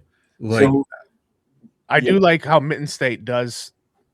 I'm not shaming Galils, but they do have a Galil in a different category than AKs. Well, they just have an open division. It's in the mutant. It shoots the caliber, but it's not quote unquote AK. So here's what started the conversation this year was some dude asked if he could shoot his SIG like 5.52. Mm-hmm. I was like, can we shoot this? I was like, no, it's not even. It takes a rock and lock mag. That's the only fucking thing. It's not even the same mags. It's a different gas system, different trigger, different recoil system, different everything. And they're like, well, what about the VZ58? I was like, that should also not be allowed because it's different trigger, different operating system, different mags. The only similarity is aesthetically, it kind of looks like an AK, and it shoots a 7.62 by 3.9. I'm like, well, Galil shouldn't be allowed. I was like, why? They're like, because it's not an AK. I'm like, okay, it is because you can directly trace the lineage, just like you can like a SIG. It's just, like a Valmet. You can be like, it was this and then this and then this and then this. It's basically a different receiver, and it's not even that different. It's a Type 2 receiver. That's all it is. I can take an AK trigger and put it in my Galil because I have. There's a little modification, but I've done it. And so it delved down to it's a soul thing. And I was like, okay, it's not the same thing. I understand. Okay, if you look at it and you look at a Galil Ace Gen 1 versus an AKM, they do not look the same. Mm-hmm. I get that. I'm 100% on board with that. You will not find any argument with me out of that. But again, just like we did last year and the year before, what is an AK? Let's define what defines an AK. Like an M16A2, gas operated, magazine fed, closed bolt, and then the operated by a selector. Like that's the fundamental military definition of a AR or an M16A2. There's more to it, but I forget the rest of it. It's been 30 years or 20 years. But so like if we can define what an AK is and what makes something an AK, to me it's long stroke, gas piston, box fed magazine, which applies to some things and not some others. So I understand like the concept, but it's like if I take like Mario built me a AK-74 that was stock, and then I upgraded it, put an Occam rail on it, turned it left side charging handle, and put a PMAG adapter from Definitive Arms on it. Is that no longer an AK-74 now that I've done those things to it? Because that's a Galil Ace Gen 2 with a PMAG adapter. Yeah. But people don't want to hear that. I just think it's a conversation that people have because their envisioned outcome for how they believe that they were going to do it to matches does not match the way that it is. Yes. And then they see somebody shooting a Galil, and rather than having the conversation of, hey, I should probably be a little bit better, they blame other people's equipment. It's just like a shitty artist blames his own tools, and even worse artist blames somebody else's tools. I think they're mad because the Galil at the end of the day is just better. It's just better. It's just better. I hate to be that guy who loves AKs that bow down to the Galil, but if you gave me a brand new Galil, put it in front of me, and like a brand new, like, AKM fucking whatever, whoever makes it, Polish one, Romanian, whatever, I would pick up the Galil.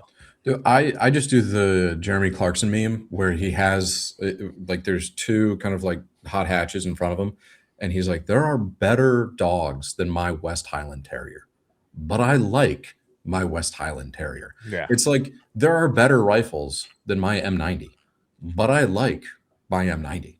So that's what I'm going to shoot. Like it's just this weird justification that people have where they have to like go out there and say or present themselves to people on the internet for scrutiny. It's annoying to me. Like just go shoot. Let's go to some matches. You like Jameson? I'll bring the red breast because I don't know. I like Irish whiskey too, but a little bit better. But it's like just go out and have fun with people. Like stop getting into arguments with people online. No, dude, that's what it's there for. And it's no longer. I'm not seeing. And I know those arguments are happening on Reddit and Facebook with non-competitive shooters, which I don't even chime into those anymore because I'm like, this is just an echo chamber. Yeah, it's just silly. But it's the competition side where it's like it is a competitive environment. Mm-hmm. We are shooting for score in a timed event. It behooves you to set up your equipment to do as best as possible within that given environment. So if you want to shoot a bone stock AKM and that's your vibe, cool. But when you get your shit pushed in and you're 150th out of 300 shooters, don't get mad at me because you brought the wrong tool. Yeah. It's like nobody's walking into your house and holding a gun to your head and saying like, you have to shoot this. Yeah, there was a dude that was shooting a single load AK as dual trigger. It was kind of neat to see, but he had this stripper clip of 3D printed things that he made, and he modified his mag well and did a bunch of internal stuff. So he'd drop one round in, he'd squeeze the front trigger to release the bolt home, and then use the other trigger to fire. And he was just doing that. And I was like, bro, explain this shit to me. He's like, I saw some weird shit last year, and I want to do some weirder shit this year. And I was like, I get that you're not competitive, but I appreciate the engineering and the time that you took to do this. That's super cool. And he never complained or bitched about any podiums or anything anywhere at all going on. He was like, I'm just here to do some weird shit. And I was like, my man. Respect it. Cool. Also, I feel like people don't believe that divisions exist. It's like, hey, that guy's driving a Formula One car. You're still in a GT3 Cup car, but you're not competing for the same prize at the end of the day. Yeah. Like it doesn't understand what your lane is. And it's just like, oh, I'm shooting irons. That guy beat me with an LPVO. Yeah. overall, but it doesn't fucking you're not matter the same because you're in a division. different fucking division. Okay, I got a hot one here, Neil. You're a man of competition. I got one more thing I'm going to read here about competition. Actually, I'm going to get into it now. Competition shooting. I've had this pulled up since the beginning because it kind of interests me. I just Googled how many people that own firearms actually shoot competitively. 0.5%. No. Well, no. Okay, we think competitively. We think of what we do. This is more of like how many people use. Like, okay, from the year 2022 till now, there has been like a 50% increase from 34 million to 63 million people who actually use their guns in a competitive and or sport shooting kind of way, whether that be like with a handgun, a rifle, or just like take it out to an outdoor range, whether that's like target shooting or trap shooting or competitive shooting like we do. So the sport is somewhat growing. I mean, this is like I said, a vast array of people who actually just use instead of just do what we do particularly. But I think that's a good thing that more people are actually getting into, because I don't think a lot of people, like especially when they get into firearms, know it's a thing. Like they have to accidentally stumble upon like a competitive, like a US PSA video on YouTube on accident. They're like, "Whoa, what's this?" Or Shooter Are You Ready podcast. Yeah, or something. Yeah, maybe. Like and subscribe. I can trace. I've been shooting guns my entire life. I can legitimately trace my competitive shooting background back to Ian and Carl's in-range videos. They did the side-by-sides of the World War I, World War II videos while I was sitting in Syria fighting ISIS, being like, when I get fucking home, if I make it home, I want to go do that. Yeah. And I've told Ian that to his face. I'm like, you're the reason why I'm broke. I can't even remember what it was that got me into it. I almost want to say it was just I was watching like I think when I first started shooting, it was like a Colin Noir thing, like when he did like the NRA TV, they had like some mini competition. I was like, oh, that's kind of cool. Yeah. And then I just kind of Googled competitive shooting, and I think somehow I watched one of Clay's videos of his first competition, and then I just kept diving into it, and I was like, oh, there's one 2 hours for me in Wisconsin. I'll do that. I go to the range. I can do this, and I sucked, but I've been doing it ever since, and it was fun. Dude, for me, it was Ian and Carl as well. I was just like, that's what I want to do. Yeah. Like, because I was out mag dumping into trash, and I was like, this is honestly kind of boring and kind of expensive for what it is. But if it's like, hey, we're actually going to like test you. And for me too, it feels more like a sport. Like I grew up playing sports. Like exactly. I want to like continue like doing that.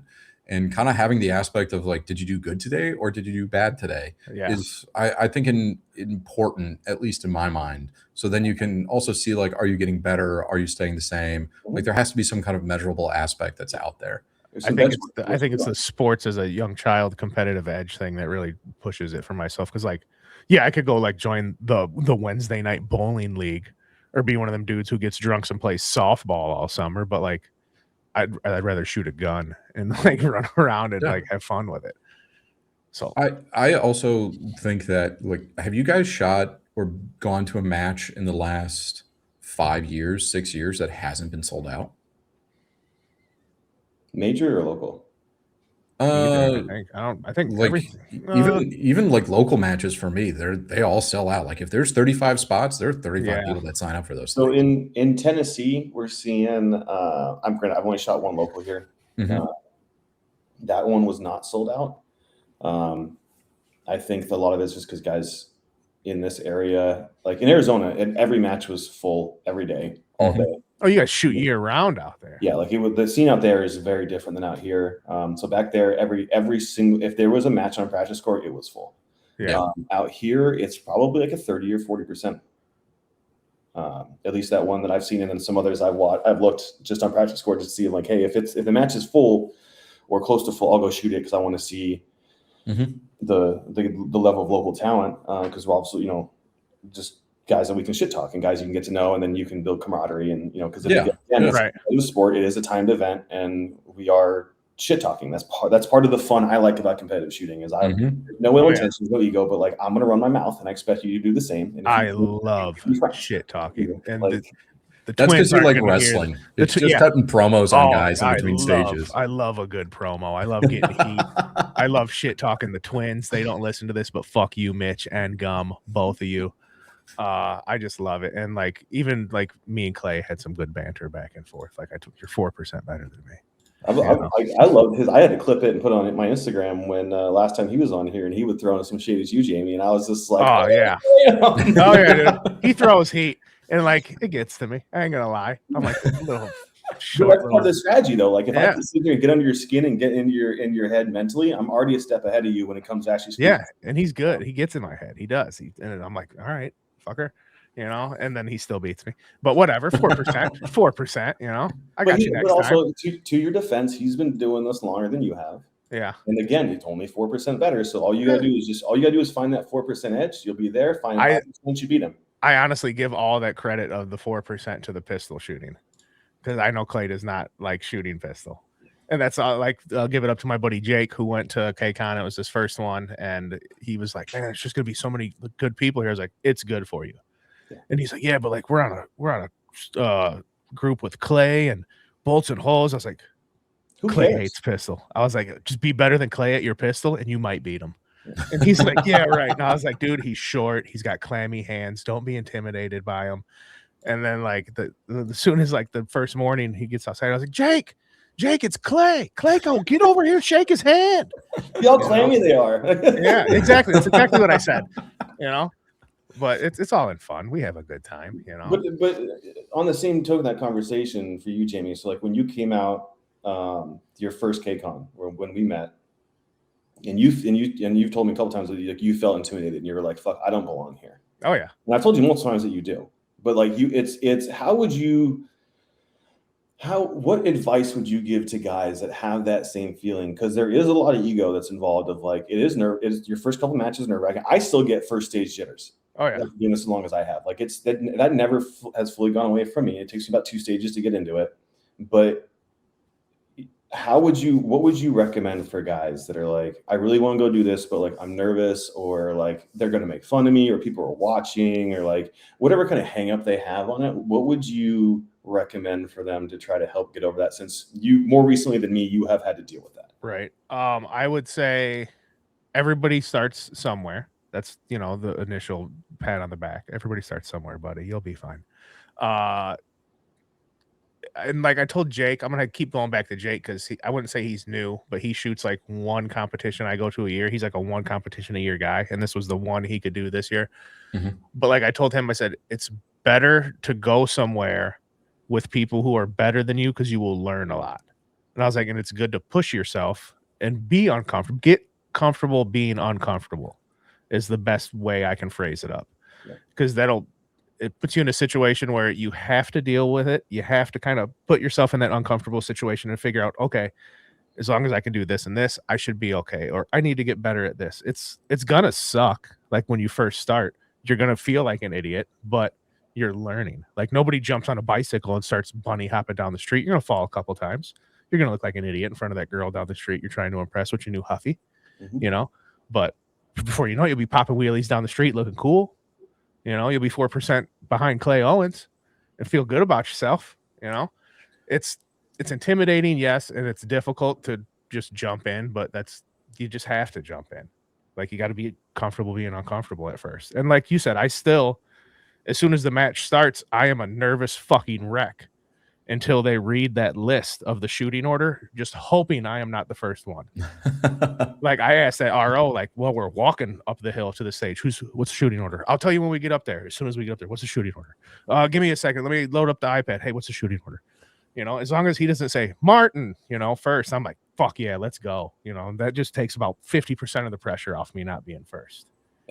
And then it's usually, like you said, first or 2 stages. Then after like first 1 or 2 stages, then I'm like, okay, we're here. Let's do this. There's that Adventure Time quote where it's like the first step to being good at something is sucking at something. Yeah, there you go. And Jamie, you hit the nail on the head where it's just like we've all been here. But I will say, if you're like, man, I want to shoot competitions, but I don't know which one to kind of like go to, AK matches are just so like, I just feel like they're a little bit more accepting of new people. Oh, like now there are some other matches that I think are pretty accepting as well, and like the squads and things like that. But like if you show up like an iron-sided wasser, people are going to be high-fiving you because it's like, hell yeah, man, like you're like, get after it. And also people just kind of like, I feel like help a little bit more, kind of like that old school kind of brutality stuff. or like we're shooting Gunfighter, I think all 3 of us this year, where it's like, hey, if you miss a target, people are going to be yelling at you to come back and like hit that target. And like there's a lot of matches, scope carbine matches, there's things where they're like, if you help out, like we're giving you procedurals. And it's like, hey, it should kind of be like my choice whether I want to help somebody where they could potentially then like wind up like beating me. At KCON this year, there was one where I was like, hey, I tripped over a root as I was coming into this blind stage. Like, watch out for this on the ground. And it was like I could have like kept that to myself, and like potentially it could have like screwed somebody else over, and then I would have done better than them, and then maybe I would have gotten 12th instead of 14th. But it's like, hey, I would rather you shoot the best match possible and beat me than like I beat you on a technicality. Because it's like best day versus best day. Like I don't want like the rules to kind of get into into the way of like what's going on here. But like if you're, hey, what's like a first match that like somebody should shoot, and I'm not trying to plug my own match, man, Thunder, we think about all of this stuff. Yeah. Where it's just like, how do we make this accessible to like new people, and how do we try to make it like attractive to you guys? And part of me was kind of like, oh, I want to make it a little bit more serious. And then just kind of in talking with the other people on the board, it's like, I actually kind of have it as a source of pride that there are so many people that come out, Jamie, Stoli, where they're like, hey, this was my first match. And now I'm going off and I'm shooting a lot of these bigger majors that are out here. I'm going to K-Bash. I'm going on the road. I'm interfacing with other people. And it's like, yeah, I like that people have come out, because that's where I started too. And yeah, you kind of got to start somewhere, and showing up, you're lapping people on the couch. Oh, like, yeah, there's 60 million people that go out and shoot, but that could be, they're shooting trap with their grandfather, Yeah, exactly. which I think is also very valuable. But like everybody gets the Second Amendment. Why not use it to the fullest extent that it allows you to be used for? Or like, and, train up for it. I've even said to people, if you're that intimidated to like shoot in front of people, at least just go to the match. Like they're not going to tell you can't be there just to watch. Like just go watch, and then maybe even just being in the element and seeing how it all goes, you'd be like, okay, this isn't as crazy as I thought it was. Also, the second you go there to watch it, you're like, shit, I should have thrown a I should have signed up for this. Yeah. Those are all good points. I think, Jamie, your statement of the be comfortable being uncomfortable is super on. I'm still uncomfortable all the time. And then Paul, I think there, to your point too, of your match and not making it too much more than it is a really good optic, because we need these gaps between your local and like Kalash Bash. Like there needs to be a level, like USPSA has locals, level 1, level 2, level 3, and then your area, and then your I don't follow USPSA enough to remember. Yeah. But then there's like the nationals and then the worlds. So because everything we're doing is outlaw, it's on us to kind of create matches that are in that same kind of format. So it's like, okay, like I've done a couple locals, I feel comfortable being safe. I want to do something a little harder, but I'm not quite ready to pull the trigger and do the pre-reg and do all the stress that is to get into KB or get into Masters, and I can't get into that. So and give yourself some steps to work off of instead of just jumping off of the bridge into everything, right? Yeah. I think we also throw on some technical stages, and like this year, like we're gonna we are making it like it is a match.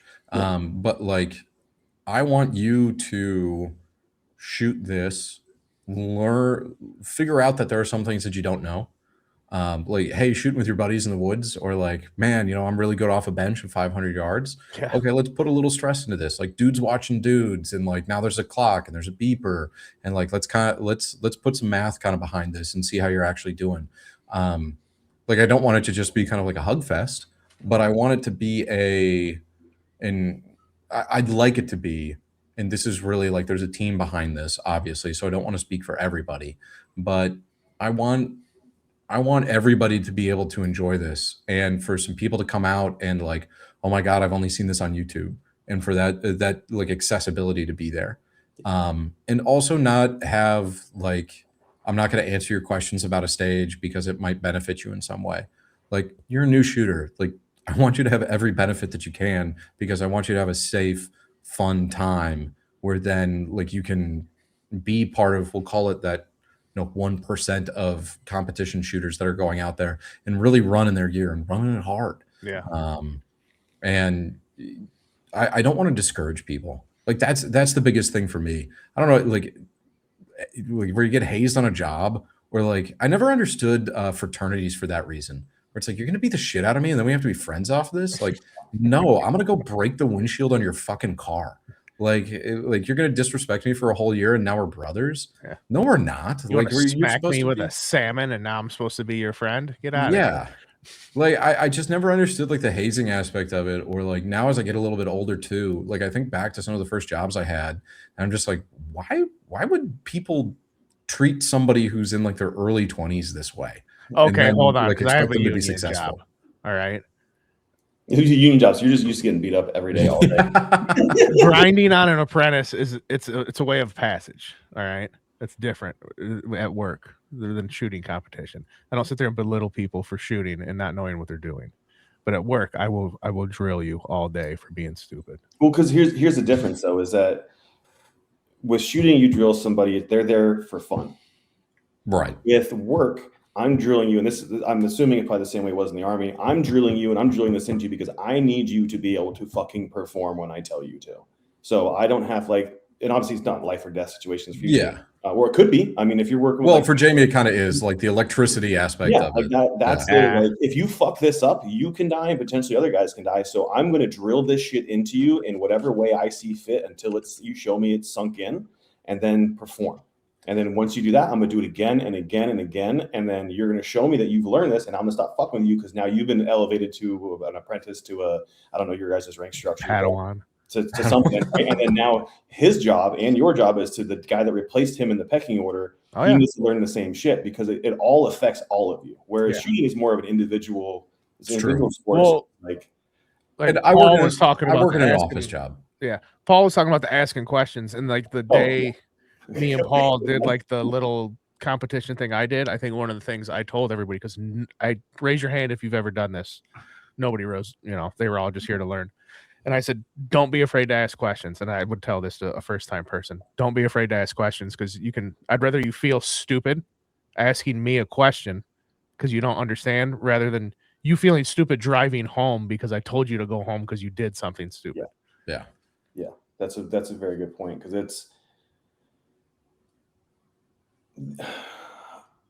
Jamie, another question for you, because it was your second match when we met. You said, and you brought up that I intimidated you when I first met you. Yeah, you had a jersey on. Right, and so that's kind of my point, right? Yeah. So for the most part, and as we know now, anybody with $80 can get a jersey. Hell yeah, they can. It doesn't mean anything. Paul, you know what I'm talking about. We got them. Hey, Yeah. I wear that. with Anybody pride. can do it. Yeah, and I love seeing it, because now it's taking the stigma away from the quote unquote jersey or shirt shooters. And what I want to encourage people to do that are listening to this, that haven't shot a match for the first time, or if they've shot a couple and they still kind of trying to get their feet underneath them, ask fucking questions. Like if you look at a dude, like if someone comes up to me, hey man, like how would you shoot this? Like assuming I'm not getting ready, like if I'm like not on deck, or if I'm not about to shoot, like, and you want to ask me a question, or like you want to, like, hey, like I'm looking at your gun and I want to see this, like we'll go shoot it. We'll do, like, I'll answer any questions you got, but like I don't know that. Like, don't be nervous. Like, you can come up, like, I'll talk to you. I talk shit to everybody I know. It's part of my personality. I'm going to give bad advice to my friends because I'm a competitive asshole like that. But if you're a new shooter and you don't know what you're doing, or you have clarifying questions, or you want to talk gear, or you want to talk things like stage planning, like almost everybody I know outside of about like 3 or 4 guys will happily spend 10, 15, 20 minutes with you if they have that time to have those discussions, because that's going to, sponsored shooters are, at the end of the day, brand ambassadors. Mm-hmm. We are ambassadors of the companies that we shoot for and ambassadors of the shooting sports. So it behooves us, if we want to keep those sponsorships, to do that job. Right. So, a lot, like there's so many people I've met that are like, oh, well, I saw you in a jersey, and I was intimidated. I didn't want to talk to you. And then like, I somehow ran about starting to talk to you, and like on Instagram or something, he's like, and you're actually kind of a nice guy. And I was like, well, yeah. But like, you never, like, I don't know that you have a question if you don't ask me. Right. Yeah. And it's kind of, it always drives me up the wall too, when people like have a conversation with you, where it's like you start talking to him and it's like, I feel like I'm coming in and you already have like something in your mind of like, can we just get to that? Or like, hey, I'm not that way. And I would kind of to Jamie's point too, I would much rather have the conversation with somebody early rather than like you talk to me on Instagram afterwards. And then it's like, oh, I got DQ'd for this. And it was just like, well, yeah, there was probably a better way that you could have attacked like this. And it really sucks that you went first. Like, also, you can, it's on you to be your own advocate. Like, if you're going to a match and it's like your first match and they're just like, hey, you're up first, put your hand up. Hey, Hey, this is my first match. I'm not. I'm super new to this, and people are like, "We're gonna put you at the bottom." Yep. Like, I'll go in front of you. I'll help you. And as soon as someone implies that, and you can tell pretty quickly if you've been doing this for a while, right? If you show up to a squad and there's one dude that just looks out of place and kind of lost, you're like, "Hey, bro, I just noticed you look a little off. Like, how many matches have you shot? Oh, my first one. Okay, hey, stick with me. Like, I'm gonna help you walk through this. We're gonna go through these things. Or if you don't have that conversation because you're busy and you see someone do that, hey, this is my first match. Most people will jump in like, hey, bro, like you are now my wingman. Like, you're not gonna go first on these stages. We're just gonna tell the ROs every time we roll by that nope, he's dropping down 1 or 2. I'll help you do your stage walk. I'll help you set your gear up. I'll help you talk through the target presentations. Like, people are here to help you. You just have to use your words. And let us know. I think this goes for everybody here. I want you to be successful. Yeah.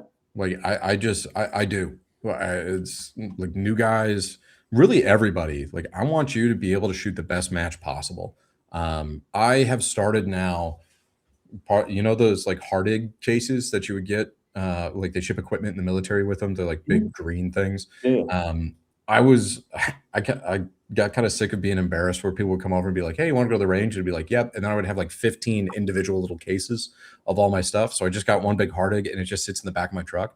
But I go around and it's like, I've got extra ear pro, I've got extra sunscreen, I've got extra DEET, like I've got extra mags for a bunch of different rifles, even if it's not like a rifle. Like I went to KCON, I had AR mags in my Hardig because it was like, hey, if somebody's running something and their stuff goes down, here's a P mag for you, brother. Like, I want people to be successful, mainly because then it's just like, hey, I got 4% on you. And this was the best that you could have done today. Curious. It's just one of those too, where like, I don't want somebody to go home because they forgot their mags, or I don't want somebody to go home because you forgot a sling, or, stuff happens. Like, there's life outside of matches too. So like, I just roll around with that in the back of my truck now. Now there's no like guns or ammo or anything like that in there, but like, hey, I had 4 extra ponchos with me, mainly because I just have that many ponchos. Somebody didn't have one, here you go, like flip it over to them. Like, I don't want your life to suck or, like get in the way. Like, matches are for fun. You are spending money to be here. Like, I want you to be successful. I want you to have a good time. Like, you guys know Chad Dyke? I'm not familiar, no. Show me his face. I'm a face guy. He's Chad. What's his Instagram? He won KB not last year, the year before, I want to say. That's probably the year I was. He's on Instagram. It's not 3-Gun Chad, but he's like some farm kid in Texas. Keep going. I'm sorry. So I shot Sons of Liberty carbine series with him a couple years ago, and I opened up the conversation to him. He started asking questions, and that dude never stopped asking questions. Like, I'm talking about through the match, through awards, through dinner. Mose and Chad, yeah. Mose and Chad, yeah. He not asked, personally, but yeah. He took the opportunity and picked my brain when he had. This is going to sound egotistical, and I don't want it to be, but his skill set was not up to the level of questions that he had when I met him. But I was like, cool. We'll talk. We'll answer. We'll go back and forth because I've always told people that I will actually do that. So sticking to my word. What does this dude do? He takes all that knowledge I gave him. He reached out to other people, got more knowledge, and then I think it was the next year he came in and crushed KB. Like, I'm looking at his Instagram right now. This dude is spicy. Yeah. Like, this is some fast. That was like a 12-month development for him. Damn. Yeah. And like, he's training for World Shoot right now. Like, he's hardcore. I believe every word of this. Jamie, you want to pull this up for me? I've got it. Dude, Paul that up for me, Paul. Hey, we're looking at it, but like, just look at the splits that he's putting down on this thing. Yeah, he don't pass around. Yeah, like he's leveled up. So shout out to Mose and Chad. And so I use him as an example of like, hey, like you don't have to be great right now. You can be a beginner shooter, but if you ask high level shooters questions and you pay attention and absorb it, you can end up like him very, very, very quickly. Yeah. Now, I'm if you're super proud of this kid.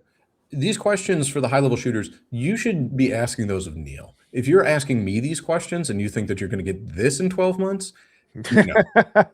I'm not. Now, if you want a great recipe for meatballs in 12 months, like now, I got you. we can start having that conversation. But I mean, but I'm not saying it's just me. Like he also leaned on Zach Smith. He leaned on Kyle Litzy. Oh, that's Like, two killer names to lean on right there. Yeah, like he put his big boy pants on and he's shown up. And I'm like, again, I can't say enough. Like I'm so proud of that kid and the advancements he's made in his very short career so far. That like he's already on a world shoot trajectory. Like Nice.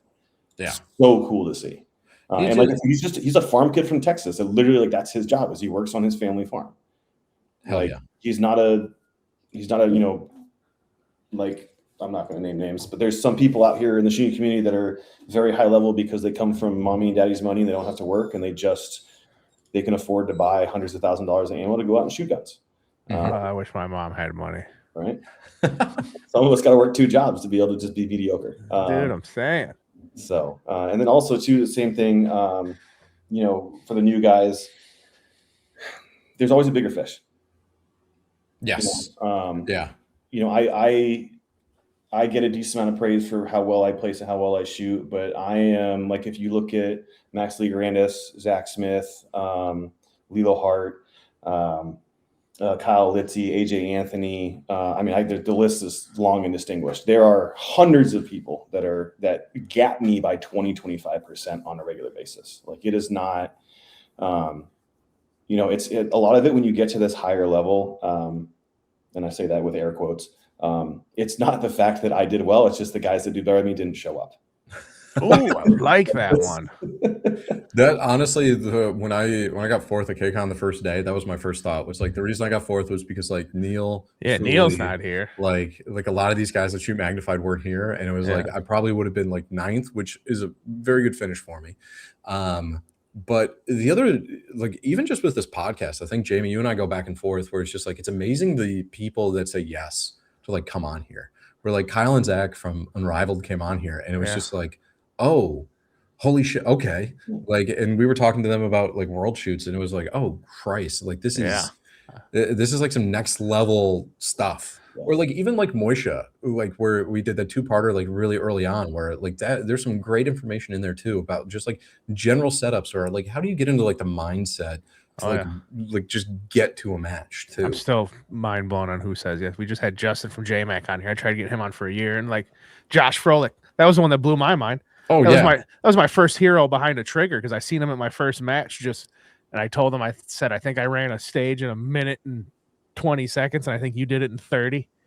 And I was like, right then and there, I was like, I gotta get way better at this. Yeah, Josh is a different level, and I love like I have yet to beat him at a match, but I've accepted the fact that like I'm probably not gonna unless I really start training because he's kind of shifted gears to the F5 advertising stuff and like more like he's doing classes and he's not directly focused on this because when he hyper focuses on stuff he crushes everything that he puts in. See, I want to be like Josh. Right now I'm working out.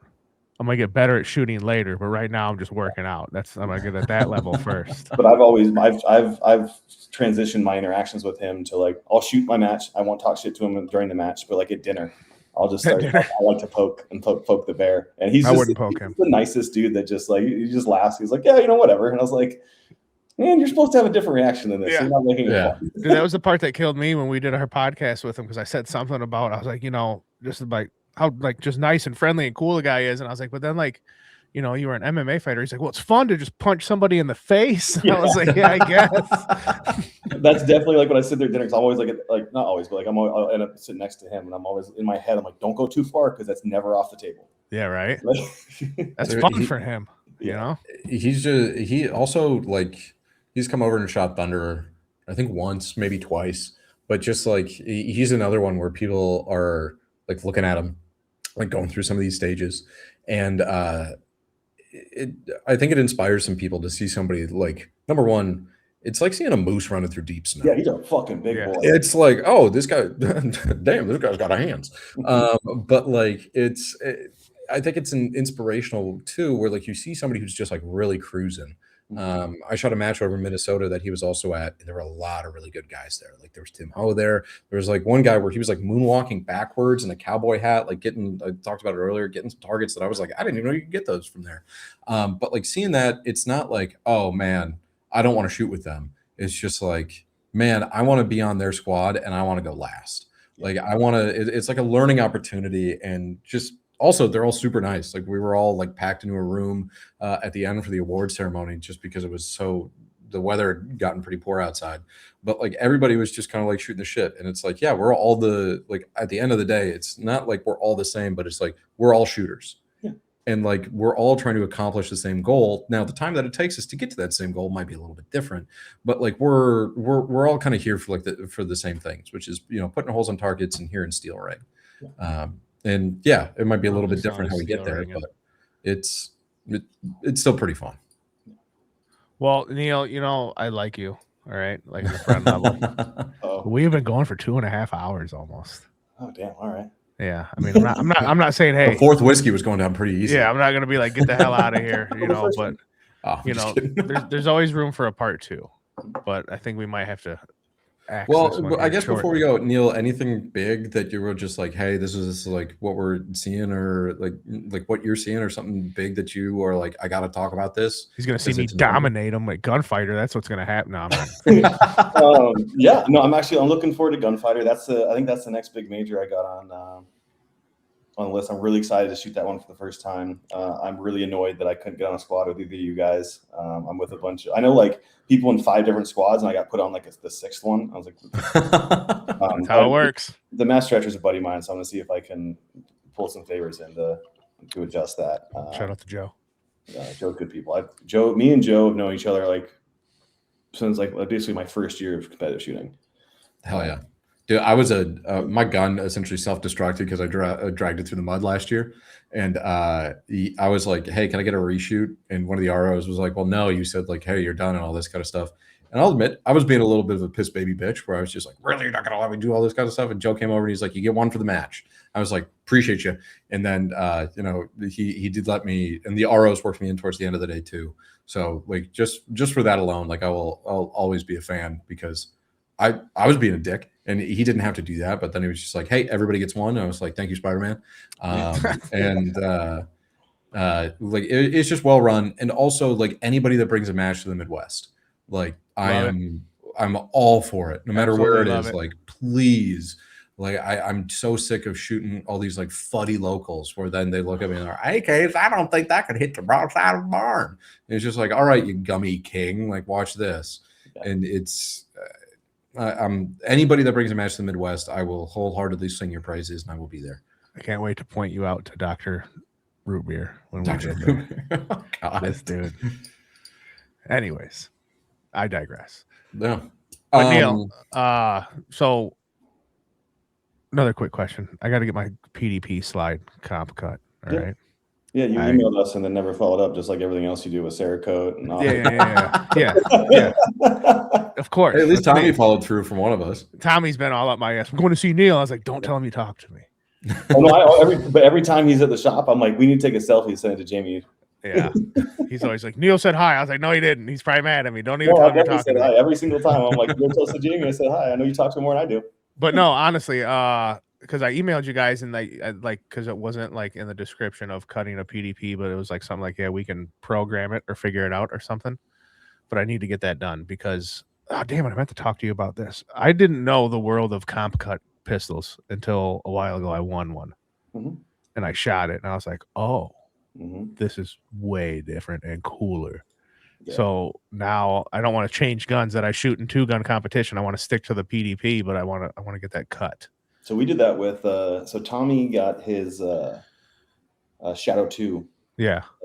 We actually sent that out to somebody else to get cut, just as on my recommendation, because it was like the program we had was just the geometry wasn't We didn't have the programming for it. We didn't have anything else. Like, but these guys specialize in it, so send it to them and let them do their thing, because we don't need to take everybody's money. Like, if I don't, I'm the first person to be like, that's outside of my skill set. Let me find you the guy that can. I can do the rest of it, but like, I'm not going to sit here and blow smoke up your ass. So we had him send it out for the optic cut, came back to us, and then we ported his slide, ported his barrel, painted that to match. So he did an F1 livery, I think a Gulf livery on that, and then his Galil is the post-race Gulf livery. Fantastic looking job. Yeah, it was except for the fact that he somehow sheared his bolt lug on his Ace. We don't understand that either. We don't know. I took it to the VP and I was like, hey, like, have you ever seen this happen? He's like, this is the very first time this has ever come through. Yeah, he was bragging about it at KCON. I'm a case study. Yeah, no, he literally is. We're waiting for him to get back and bring us, because he brought a piece, the actual lug with him to KCON. He's like, I want to bring this part of the Galil, to the match. And we were like, but we kind of want that for a metallurgical analysis so we can figure out that out. He's like, okay, I'll get you when we get back. But yeah, no, it's we can do it. The problem is, Jamie, with your ask is, one, you texted me initially and I was like, email the shop, because I don't have the mental capacity for this right now, because I'm doing accounting stuff. And then you emailed the shop, and then we emailed you back, and I don't think you ever responded. And so it was just like, well, I guess we're not going details. It's in my head somewhere. It's in the file cabinet of my head, but there's 1,000 things in there. For sure. It's like, now I have time in between this match and my next 2-gun match to make something happen. Yeah. So so on what you're talking about, you don't want to mess with your 2-gun. So we did Tommy's and got it done like 4 days before KCON. And so like he had to like test springs and do all these things, and I was like, good luck, buddy. Yeah, see, that's why I wanted to give myself a bigger window of time. Yeah, not like, hey, KCON's in a month, But he was getting a lot of compliments on that, most of them from me. And then I was trying to steal it at the end, and then he punched me in the stomach, and I was throwing up. It was a problem. But man, that came out. I was pretty. Well, also Tommy, the way that he texts, and I know that he's probably not going to hear this, but the way that he texts is illiterate. I don't want to say that, but it's sometimes you got to need an interpreter. He texts in shorthand. Is how I say it. Yeah. So he was like, my Galil broke, and we were like, oh my God, what happened? And then he just went on to the next thought. Yeah, we were like, let's run it back here, buddy. How did this? It's gonna rain tomorrow. Like, you know what? Yeah. And then he was like talking about all this rain gear, and like he helped me out because he got like the scope cover for me, which was really, really nice. But he was just like on to the next thought. I was like, no, how did it break? Like, what went wrong? And then we get there and he was like, oh yeah, I sheared a bolt lug. And I was like, really? Small inconvenience. Yeah. But happens to everybody. Because I really wanted to see it, because I think we had talked about it not that long ago of doing like the racing series, because there's so many great liveries that are out there. But the pistol turned out so well. And he shot that lights out, which he was asking me about like what bullet weight should I run, and I was like, King, I don't know. Like, shoot something that works for you. But it was, man, it was really, really nice. And you guys are doing some really good work over there. And I know that you guys are working really, really hard. And unfortunately, I just don't have anything necessarily that I'm looking to send out right now. Otherwise, we would have something crazy for you. I mean, you can send anything out. I just hear you just being a little bitch about it. You're 100% right. You're 100% right. See, now I really got to send my shit in so you can just lay on Paul now. Be like, exactly. I got mine done. Why didn't you? Then you can look at me. I mean, they came back from KB, and I guess like half the drive back, Mello was just talking about Cerakote ideas and themes and shit. Like that was that was like their drive. Yeah. And I was like, she called me talking about how she wants. I don't know if I'm supposed to say it. I'll say it. I don't give a shit. Melody on me. She's like, I'm gonna do a Powder Puff Girls, and I was like, I'll do Mojo Jojo then. And she's like, really? And I was like, absolutely not. I think Powder Puff on one of them, just so that way when you get beat by a girl with a Powder Puff rifle, you can like double shame. I'm super proud of her to do. And then the other one was going to be Ace, their dog, doing a kind of trying to replicate him on a gun.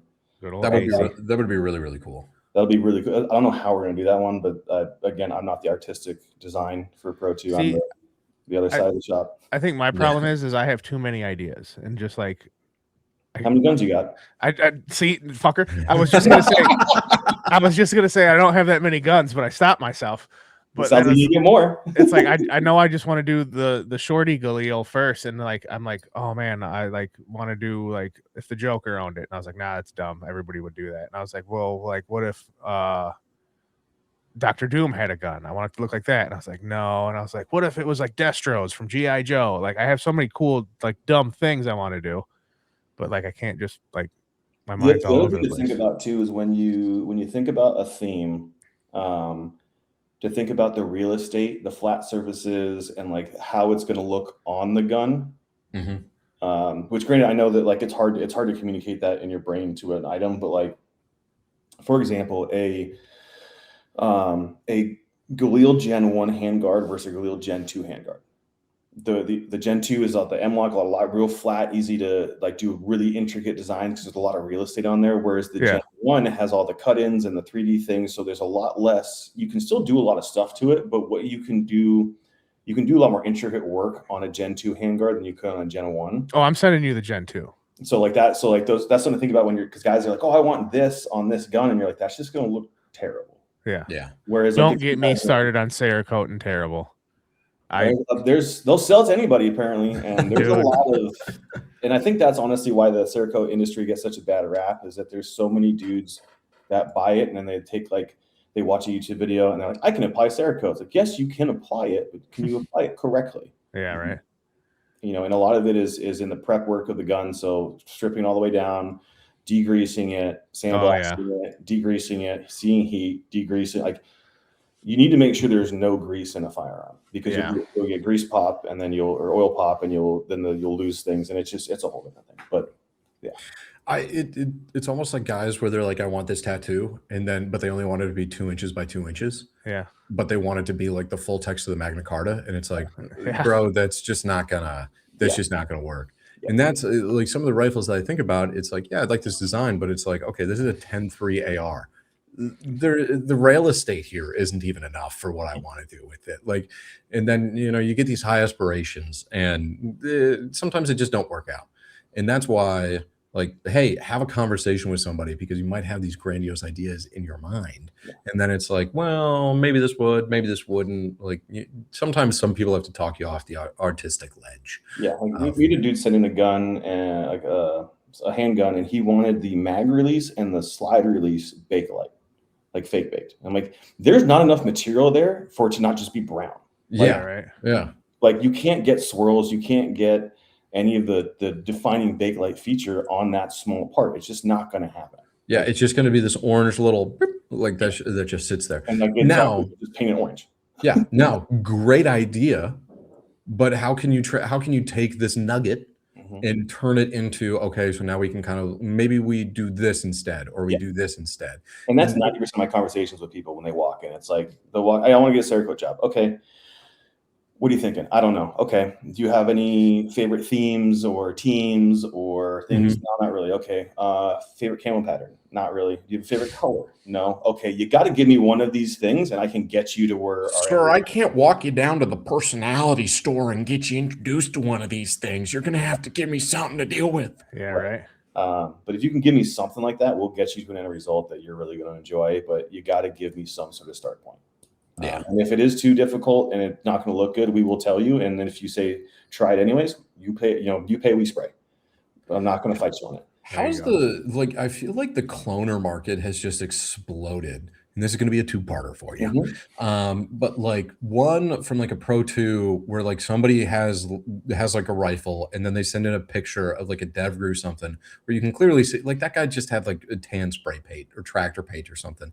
Hey, match this.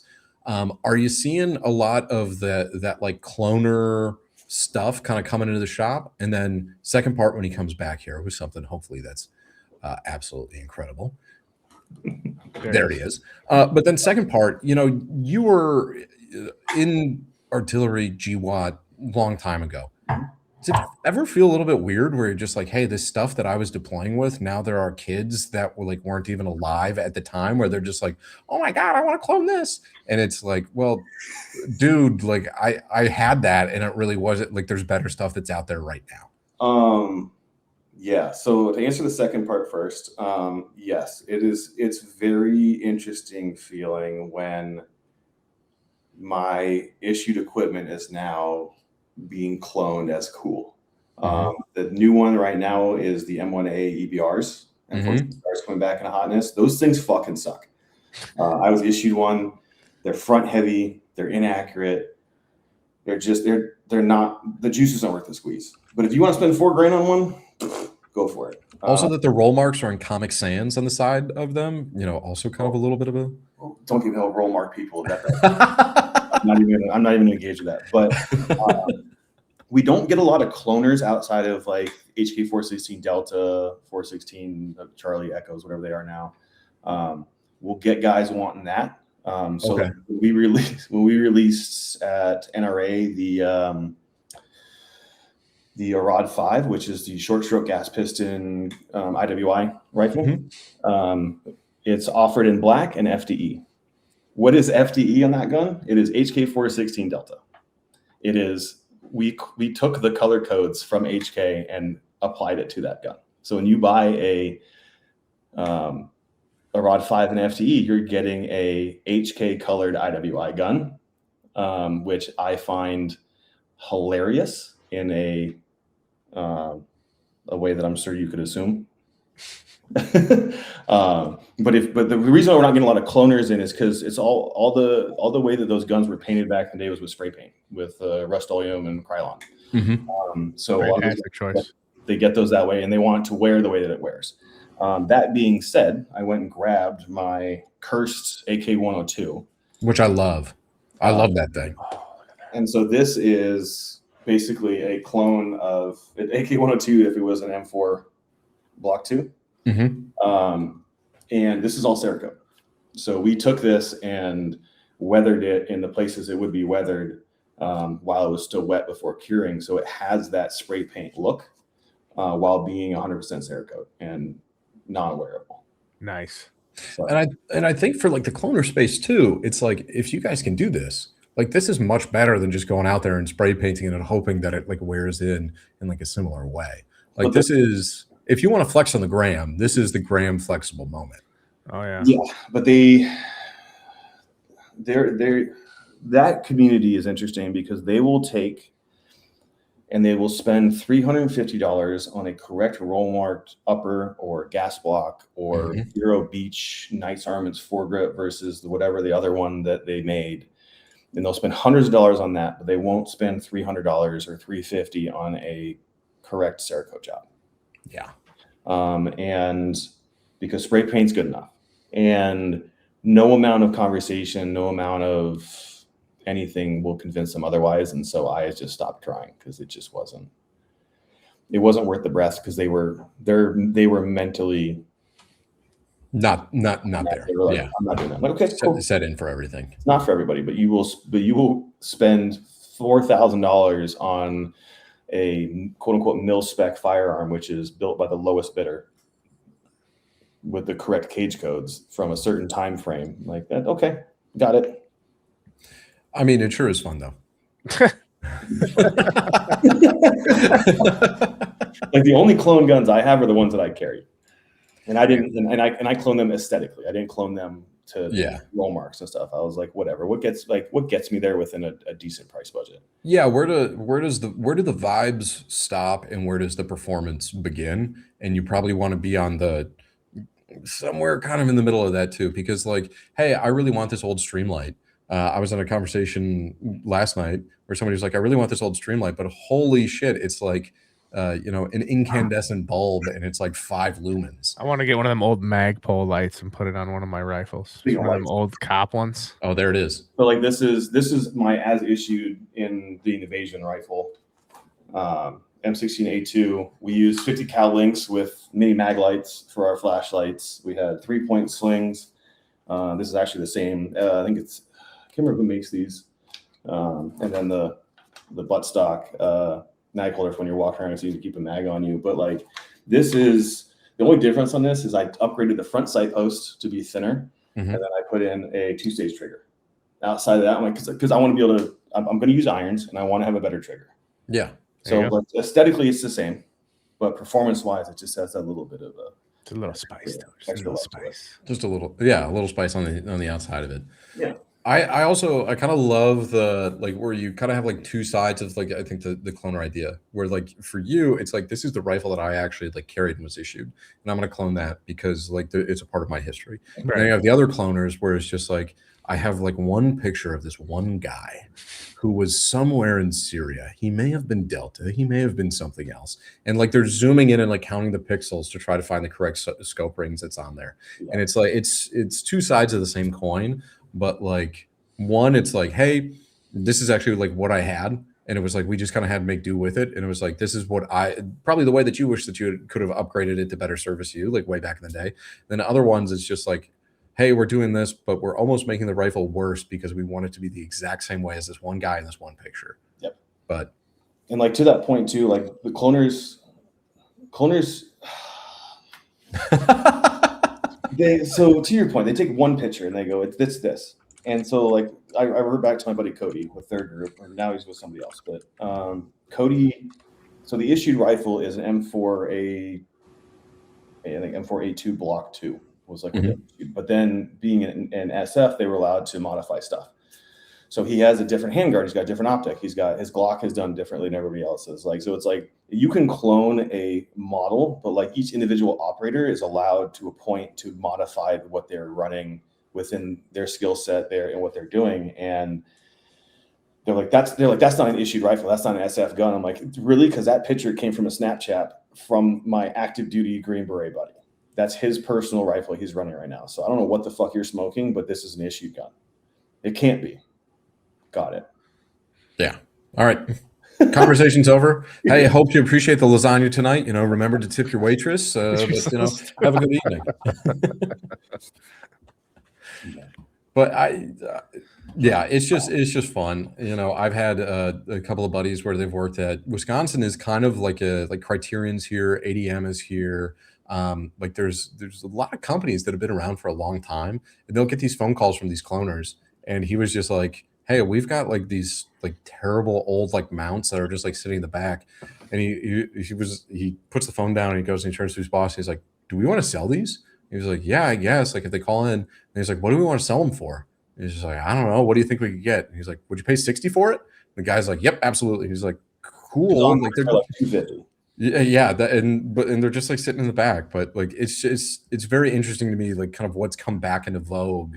And it's just all this cyclical stuff as to like arms mounts are big in that right now, or have been for a while. Like bolts is the worst if we're going to talk about a YouTuber that likes arm stuff. Like yes, well, and also like arms was big in like that MW2, like Call of Duty, like MW2, where like if you want to get like that exactly like clone rifle from the video game. Yeah. But like also I do kind of appreciate arms where it's just like, hey, you could spin the production back up, probably double the price, and you'd sell out like every single month. And they're just like, nah, we're good. They make good quality stuff though to their. Oh yeah, and they some of their upgrade systems too were for like the carry handle stuff where it like integrates into like your handguard and stuff. Like that's good stuff, and especially where like carry handles are coming back into vogue. Like it's just kind of fun right now. It was good stuff in 1990. Yeah, there's better options now for cheaper, but like if you're gonna be a clone nerd like and you shell out for arm stuff, and I'm gonna contradict myself because I don't get the clone world. But I get the arms clone world kind of guys. Like that scratches my tism. Yeah. So I get the. And at least you're getting something quality out of it. You know, it's not like you're getting some Chinesium stuff or like Zeneco's another one. I don't know why people are paying that much for Zeneco right now. That's insane. Absolutely insane. Like there's like domestic in the US, there's better stuff on the market than Zeneco for way cheaper. Yeah. And it's probably not going to be thrashed on because you know that guy like. What is torque spec? You know, like it's what do you mean there's supposed to be threads in this thing, even though I like, you know, just I can't put everything in with an impact. Like you just don't know what you're going to get. The other thing for me though is clone optics. Like why? Like there's the like PDS-1 or from like Novus or something like that that's out there. Like those things are not. I've seen wandering zeros where all of a sudden like it's like this, and when you're supposed to go left and right, you're like in 4-axis planes. Like there's just some odd stuff that's coming out with it, and it's like, hey, get something that looks kind of like close to it, but at least go with like something that's reputable. So then when you do go out to the range, you can actually zero your shit. Didn't Jeff have one of them, and the reticle was just like crooked? That was John who had it. John? Yeah. Shout out Big John. Big John. Dog. He offloaded that at the right moment. That's for sure. Yeah, the Comp M2 is the oldest I would go because it's aim point. It's always going to work. They're bomb proof. Quality optics. The batteries suck because they're these little proprietary cylinder CR1/3 ends. Like, what? You're not going to find that at Fleet Farm. No, I got I Amazon those by the case. Love me an aim point. But the older aim points, they've got like the two I have, the Comp M2s that I have are probably 30 years old, 25 years old. So they've got parasitic drain now. So like a battery lasts 6 months instead of 6 years. But I know that now. So replace the battery. The more you know. It's incredible what, like, when you think of a 20-year-old rifle and it's not an A2 and it's like a Block 1 or a Block 2. It's a little wild to think about, where it's just like, oh, we were already, doing URGI upgrades like 20 years ago in a couple of years. Yeah, URGIs I think started coming about, and I started seeing them I think in like 05, 06 with some dudes. So they are 20-year-old rifles. Like they're not new. Even like the HK416 is like 15 years old. Oh yeah, it's like 2008, 2009. I want to say. Like I might be off with that, but like they're not brand new guns. Like they're older. Like obviously the new HK416 A4 is the new one, but like the standard like DevGru or Delta HK416 is not new. It is an outdated gun, which is insane to think about. So a little bit of a lightning round here, and I guess both of you could do this. Would you rather have a rifle that's a little bit too heavy or a rifle that's a little bit too light? A little too heavy. Well, what are we doing? Competition shooting. I'm not like, how far I don't know anything about pumping the mountains of Afghanistan. Yeah, I was like, if I'm rucking it, it's a little too light. Yeah. If I'm shooting competition, a little too heavy. That seems reasonable. Okay. That's just curious. And would you have would you rather have an optic that's a little bit too bright or a little bit too dim? I'd say dim because I don't have terrible eyes yet. Too bright, it's like I always like that aim point there. I have that thing turned down like absolute, like just a pinpoint of a dot sometimes. I'd rather barely see it than have it blooming out and burning my eye and not seeing shit. I'd probably go a little too bright, only because I found out about this parasitic battery thing with a Comp M2 at KB, and it was overcast for most of the day, and then when it got bright, like Texas sunshine bright, that dot was harder to find than I wanted. Yeah. And my answer probably would have been different outside of that match. If you asked me that question beforehand, I would have probably said dim. Yeah, what's my shooting conditions, Paul? Is it sunny out or no? This is the rapid fire round. There's no other qualifiers that go into this one. So I'd probably still go dim. So then on the rifle, would you rather have the weight be more front heavy or more rear heavy? Neither. I'm big on balanced guns. Okay. Perfectly balanced. I will make a gun heavier. Like let's say for like the Ace is relatively front heavy, like a Gen 2. I will put like a Magpul UBR stock on the rear to get that balance to the rear. I did a Mark 12 build, in my Mark 12 and 545. I've got like 1.5 pounds of lead shot epoxied into the KP15 lower in the rear to balance it back out with the cane on the front. Go to the gym. Okay. Figure it out. We'll see. And heavy guns recoil less. The heavy gun shoot better. If I've got to go hump that thing 15 miles or 5 miles, if we're doing like a run and gun, I guess Texas has a lot of those. My answer would be totally different. But yeah, for what we all can kind of like speak to, which I think is competition shooting, like that, I think that's a fair answer. What did you say? Perfectly balanced, Jamie, or what were you going with?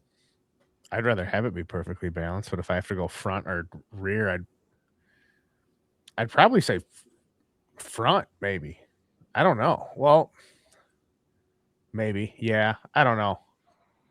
I'd have to really think about that one. I own a lot of shit that's heavy in the front. Just go with your gut. I think front is what we're arriving with. Yeah. I was like, if I had to choose one of the others and I could not modify to make it well balanced, it would be front heavy. Yeah, I'd have to go front. Granted, you're gonna have to have a little more up, but you're gonna have less muzzle flip because you're gonna have more weight at the front near where things are happening. And then if I can find a barricade to rest it on, it's no longer an issue. Yeah. I think it'd be easier to balance it out if it was front heavy So than would yeah. you rather have your rifle be slightly overgassed Oh my god. or slightly undergassed? But the Over. undergassed is a caveat. It's not so undergassed where it's going to cause you some problems. Yes. But it's just slightly undergassed. Yes, because that's what I've been going back and forth with Jeremy Gresham about this.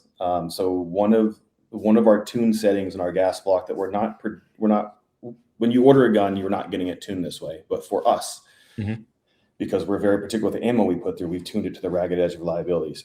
So we are just above unreliable, but very undergassed. So the Galil, it changes the recoil impulse. So it feels like almost like if it was on a full auto, it would be a constant recoil impulse. So the bolt carrier never touches the rear trunnion. So, but the impulse is very like it's instead of being a thunk, it's like a weird wave. More of like you're kind of like pushing. It's not like a push instead of like a jab. It's more of like a push when it's coming back. And you can feel the bolt carrier go cycle through. Like you can. There's no point where you feel it stop. It just kind of goes. Getting excited. Gresham was like, "I don't like this," and I was like, "Bro, it's an impulse you need to get used to." And he's like, "I feel like I'm gonna outrun it with my trigger." And I was like, "You're not gonna." Because I had the same thought. And he was like, "I don't believe you." So we went out to the gathering. And the Juggalos? What's that? Huh? No, Never mind. well, it's the gathering at PSA, so there were probably a couple of juggalos there at Clinton House, and so he took it out there. And you know Marco Cubhug? You don't know Marco?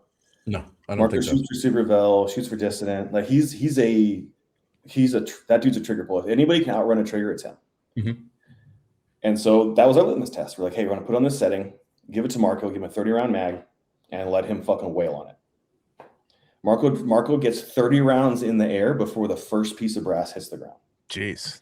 Damn. And he turns, he goes, "Oh, you got that secret sauce. I want this." And I was like, yeah, that's some vindication right there. But I was like, we decided, like, okay, like that is a good setting for guys that are really, really particular with the ammo and the settings and things they do comparatively to your average shooter that's just going to grab whatever off the box Walmart or Big Five sporting goods. Yeah.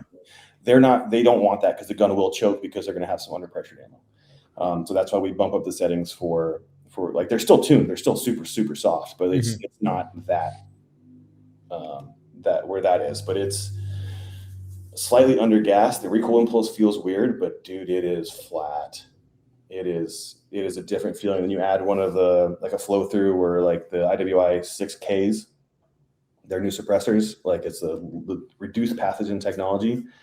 I shot a good tuned Galil like that, and I was like, I don't want to shoot unsuppressed ever again. Like it didn't have the muzzle rise was gone. The concussion from an unrivaled was gone. I was like, so I'm getting the benefits of the unrivaled and the benefits of a can without the detriments of either. No heavy concussion, no heavy noise, no extra gas, no extra bolt velocity. I was like, shit, this is something right here. So like how you said earlier in the show, I don't want to shoot suppressed anymore. I've gone the other direction. I want to shoot almost everything suppressed now. Only because I'm building and tuning guns to live suppressed. Right. If I were to take an off-the-shelf gun and then suppress it and then have to mess with it, totally different story. But since I'm doing gassing and I'm doing things from the ground up for a purpose-driven purpose, or purpose, whatever the phrase is supposed to be, I'm a huge fan of it now. Huge fan. Okay.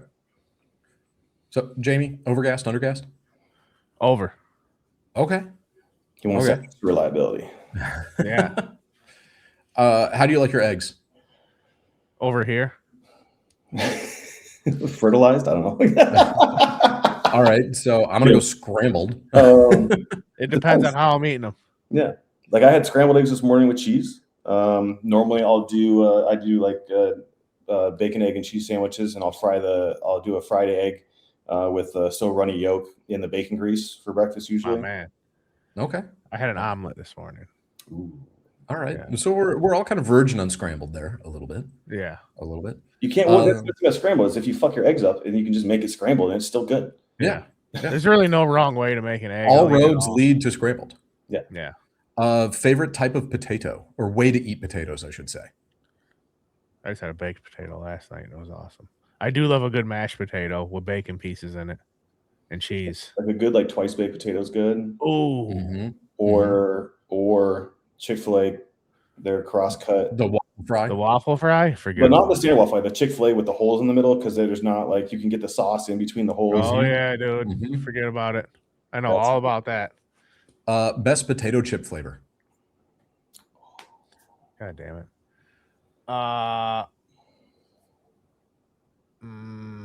Dude, you know what? Actually, I just got turned on to them salsa sun chips. The salsa garden salsa ones. Good. Not bad. Those That's are good. what I'm right now. Pretty fucking those are good. good. I like those. I'm a big salt and vinegar guy though. Oh, dude, I love salt and vinegar. Kettle cooked jalapeno. Oh, an aristocrat. Okay. Those are good. That's like my go-to. But I'm also a big fan. Like, have you had the golden sriracha? Yes, Those big fan. are also really good. Those are dangerous though. All of a sudden the bag's Even stuff. or spicy dill pickle has got me because I think it's because I'm a salt and vinegar man at heart, so I don't mind a spicy dill pickle one. Nice. I'll Kettle crush cooked. chips, like regardless. If it's Yeah. plain, if it's like I haven't had a chip that I was like, oh, I don't like that. I'm not a big sour cream and onion guy, but it's growing on I me. outgrew it. I had so much of that when I was younger from my Only mom. on Pringles. Yeah. Yeah. Yep. Those are pretty good. I like Those the are pretty good. mustard flavored Pringles. Honey mustards. Honey mustard's a good flavor. Fuck yeah. Little honey mussy. Favorite seasoning. What are we putting on? Yeah, what are we doing? Okay, we'll do steak. Or just You got just steak? Yeah. Just one seasoning? Or like, hey, if you've got like something, just I'll leave this up to interpretation. But Well, I'm see, not with going to walk you steak, through like this. last night, it was salt, pepper, granulated garlic, Italian seasoning one side. That's how I get down. Okay. Okay. if I'm making a steak, it's just salt and pepper, heavy salt and pepper both sides. Send it. Gotcha. Gotcha. Solid. But like, if you need a general condiment as a seasoning for everything, sriracha. Okay. Old Okay. sriracha, not the new bullshit that they've come out with. 'Cause that was Gotcha. that big- So this is just Yeah. everything season. I like brouhaha. a good Laurie's seasoned pepper, or is it McCormick that makes the seasoned pepper? Somebody makes the Anything Lowry seasoned makes is pepper. pretty solid. Yeah, it's pretty badass. Or I'll just put hot sauce on everything. Whatever. Best milk. We're talking like 2% full. Like if you're picking a milk out, like what kind of concentrate are we going for this one? I'm a 2% man, I guess. Okay. I'll punch somebody in the face if they offer me skim. I It's have just like water. secret to admit, right? You're skim, man. You're lactose I intolerant. am a skim milk guy, even Ugh. though I know, because it's just what I grew up with. But I know I'm supposed to be drinking 2%. So like if I grab it and I'm just like if my mind's somewhere else, I'll grab skim. But if if I think I need milk, I get 2%. I do skim like with my yogurt. Like if I'm trying to I gotta cut weight. Yeah, But, skim milk is just water. It's just white. Oh, water. it's terrible. It's Like not- I'll mix it with shit, but you cannot drink it whole. I can't do it. yeah, it's not. Coffee creamer, yes or no? Nope. Yes. Okay. What is the coffee creamer that we're putting in there? It's gonna be, I can't remember the brand, but Irish whiskey. I'm gonna sound Irish whiskey will be whole milk. But I can't remember. It's it's shame to myself that I admit this out loud. It's a vanilla almond creamer. Mhm. It is because I am mildly lactose intolerant. So like if I don't have to be around people, I don't like I'll do actual milk stuff. But like if you've got to be around me, you're gonna think me that it's some sort of almond based something. Because I've smoked my dog out of my room before. I was like, and she licks her own butt. Like it's bad. But if it's not that, I'm a guilty pleasure of the Reese's. Oh, Mm. If I want something that's just like grossly sweet, it's kind of good. But on a day to day, like a vanilla almond. Okay. But in like a French press coffee, not like Starbucks, or something like that. Like I'm bougie enough. Like if I'm gonna make coffee, we're gonna up. I love French press coffee. French press or like the dripper, the mocha cup. Oh, the mocha pot. Yeah, that's nice. I like that when I'm camping, like because it's just kind of like an easy thing to bring out there. Road trip gas station snack. You're going in for one thing. What do we grab? I go broke. Always do teriyaki beef jerky. I'm a beef jerky man. Even Are you? though it's Yeah. expensive. Now that you're in the land of Buc-ee's, do you have? Are you going there at all? What's the Buc-ee's kind of? I'm a big Buc-ee's fan. I do love some beaver nuggets. Okay. They're solid. Their hot food is always good. I mean, you can't go wrong with anything there. But I'm still my go-to is just beef jerky. So I haven't really outside the beaver nuggets, I really haven't gone through their snacks as much as I should have so far. Too heavily. Gotcha. Probably good. You haven't since the last time we've seen you. You've maintained the same size. Yeah, so it's not like you're. I've been a solid 225, 230 for like 8 years. I want to say. Hell yeah, that's good. So you have. I mean, it's not like the beaver nuggets have impacted you in a negative way. No. I thankfully I was genetically blessed in the lottery, and I got that solid weight. I come on Reddit on like the cry forums because my cry problem. Yeah. And they were like, "Hey, how does this fit? I'm this size." I was like, "Well, I'm 6'4", 225." And some dude was like, "Dude, you're a fucking unit." And I was like, "I'm just not short and fat. I'm sorry. Like, I'm not a larper. Like, I just Not all of us chose this life. We're okay? not manletting up in here. Yeah, oh, they're size mocking everybody. Oh, speaking of, hold on, I got to show you something. You're both of you are gonna hate, but you're gonna appreciate from me. You better not I show doubt us. that I'm If gonna he hate pulls that. out a 6-pack, oh okay. What? Yeah, lifts up his shirt just a rip. Yeah. Jamie, what did you say was Oh, your gas station grab? Beef jerky. Beef jerky. Okay. If you're driving, dude, and you're beef jerky, you ain't gonna get messy. You can dump it on your lap or just whatever. It's right there. It's not a mess, and it's good. I like it. All right, Neil, what do we got here? So Some I'm a whore. pants. Cry whore. Yeah. It happens. I mean, terrible pattern. ooh, okay. But I ended up I got a good deal on some ACU G3s that I'm embarrassed to say how much. I'm not gonna say how much I paid for them, but I was gonna ask you, but a good deal still is and they're ridiculous. in my size, which is the best part. But I was like, the ACU has come full circle again, which is I'm ashamed to say. I never really hate it's. I don't. Again, I'm not somebody like this is just from like a streetwear drip perspective. I think that the ACU gets hate from people only because of what it replaced, not because it's actually like too terribly bad. It's a terrible camo pattern. Right. But from a streetwear perspective, like there's still drip to be had with ACU. And especially now that I'm old, because I was around when it was. So I was one of the last classes to get BDUs in M81, and then transferred to DCU. And then when I got out right before multicam was issued. So I got that ACU. I got 3 different uniform patterns, the ACU issue, and then that was when my unit deployed on what would have been my 3rd tour. Like they left like a month after I got out. They all got multicam. Oh, and so I was like, I almost missed 4 in 6 years. I will always love M81. It's just kind of like that was the movies that I grew up watching. That was like when I was kind of like a teen, like that was kind of the thing that was always like at the airsoft field, things like that. So that's like the camo for me. Yeah. But kind of last thing with a lightning round here, I guess. So I guess what is then the favorite camo? Flecktarn whore. Flecktarn's pretty good. What did you say, Neil? I'm sorry. Desert Tiger Stripe. Oh, yeah, like that makes sense. Isn't that what your rifle's in? That's what my rifle's in. I got some cries in that, and then, but that's also I was in the desert. So I'm slowly transitioning from desert stuff to green that we have here. So, I've become a big Ranger Green fan. Okay. And I'm trying to find a good green camo. Multicam Tropic is pretty solid. I think that's what's on Jamie's hat right now, actually. Flecktarn is, Flecktarn is, I'm a big fan. It's just you can't find a lot of gear. I'm a Flecktarn whore. I love it. I don't know why. Also a big fan of the Swedish M90. Oh, yep, same. That's a good color. There's a Vars Delika has a bunch of stuff where the Finns have some pretty good greens that are out there too. M05. Yes. I have cries in that too. Yep. That I like M05 a lot. We're actually doing I'm doing a gun in M05 this week. Hell yeah. So one of the guys, Lars from Polaris Logistics, he helps put on that Moons Out Goons Out match in West Virginia, and then he does he does Finnish Brutality, he does the one in Slovakia, Lynx Brutality.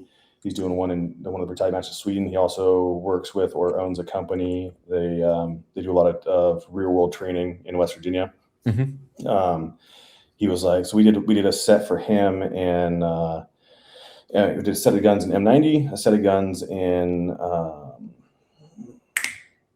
we're doing 2 in MO5 for him this week, and then what was his fucking other one?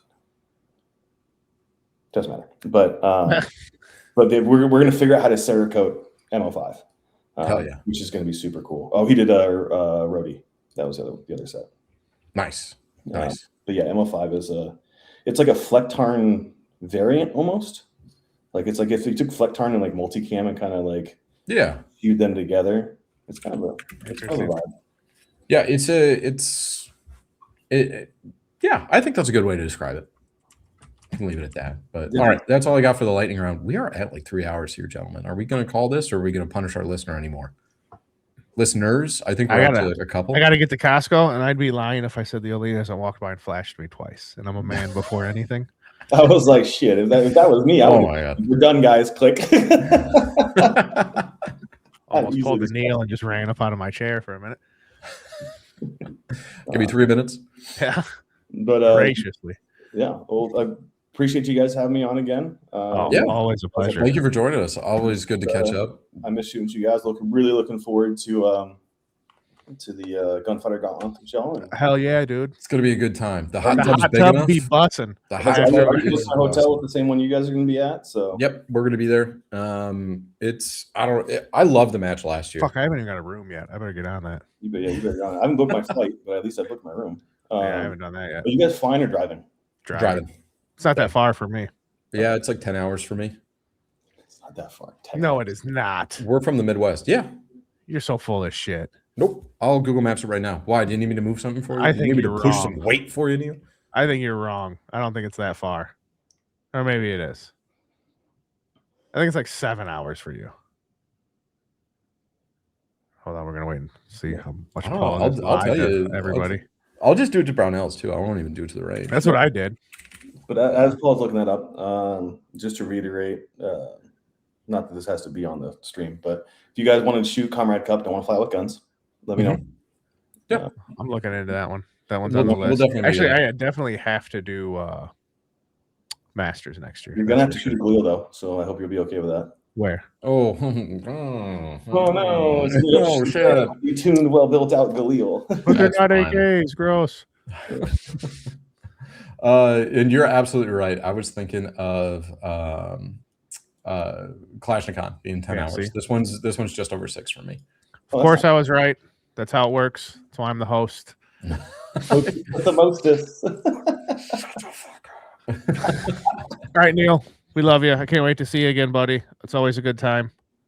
Paul, I'm sure I'll be talking to you later. Yeah, probably. Yeah, probably. Fuck you. I'll see you tomorrow. All right. All right, ladies and gentlemen, thanks for listening. If you made it this far, you are the best. All right. And if you made it all in one sitting, goddamn, you're awesome.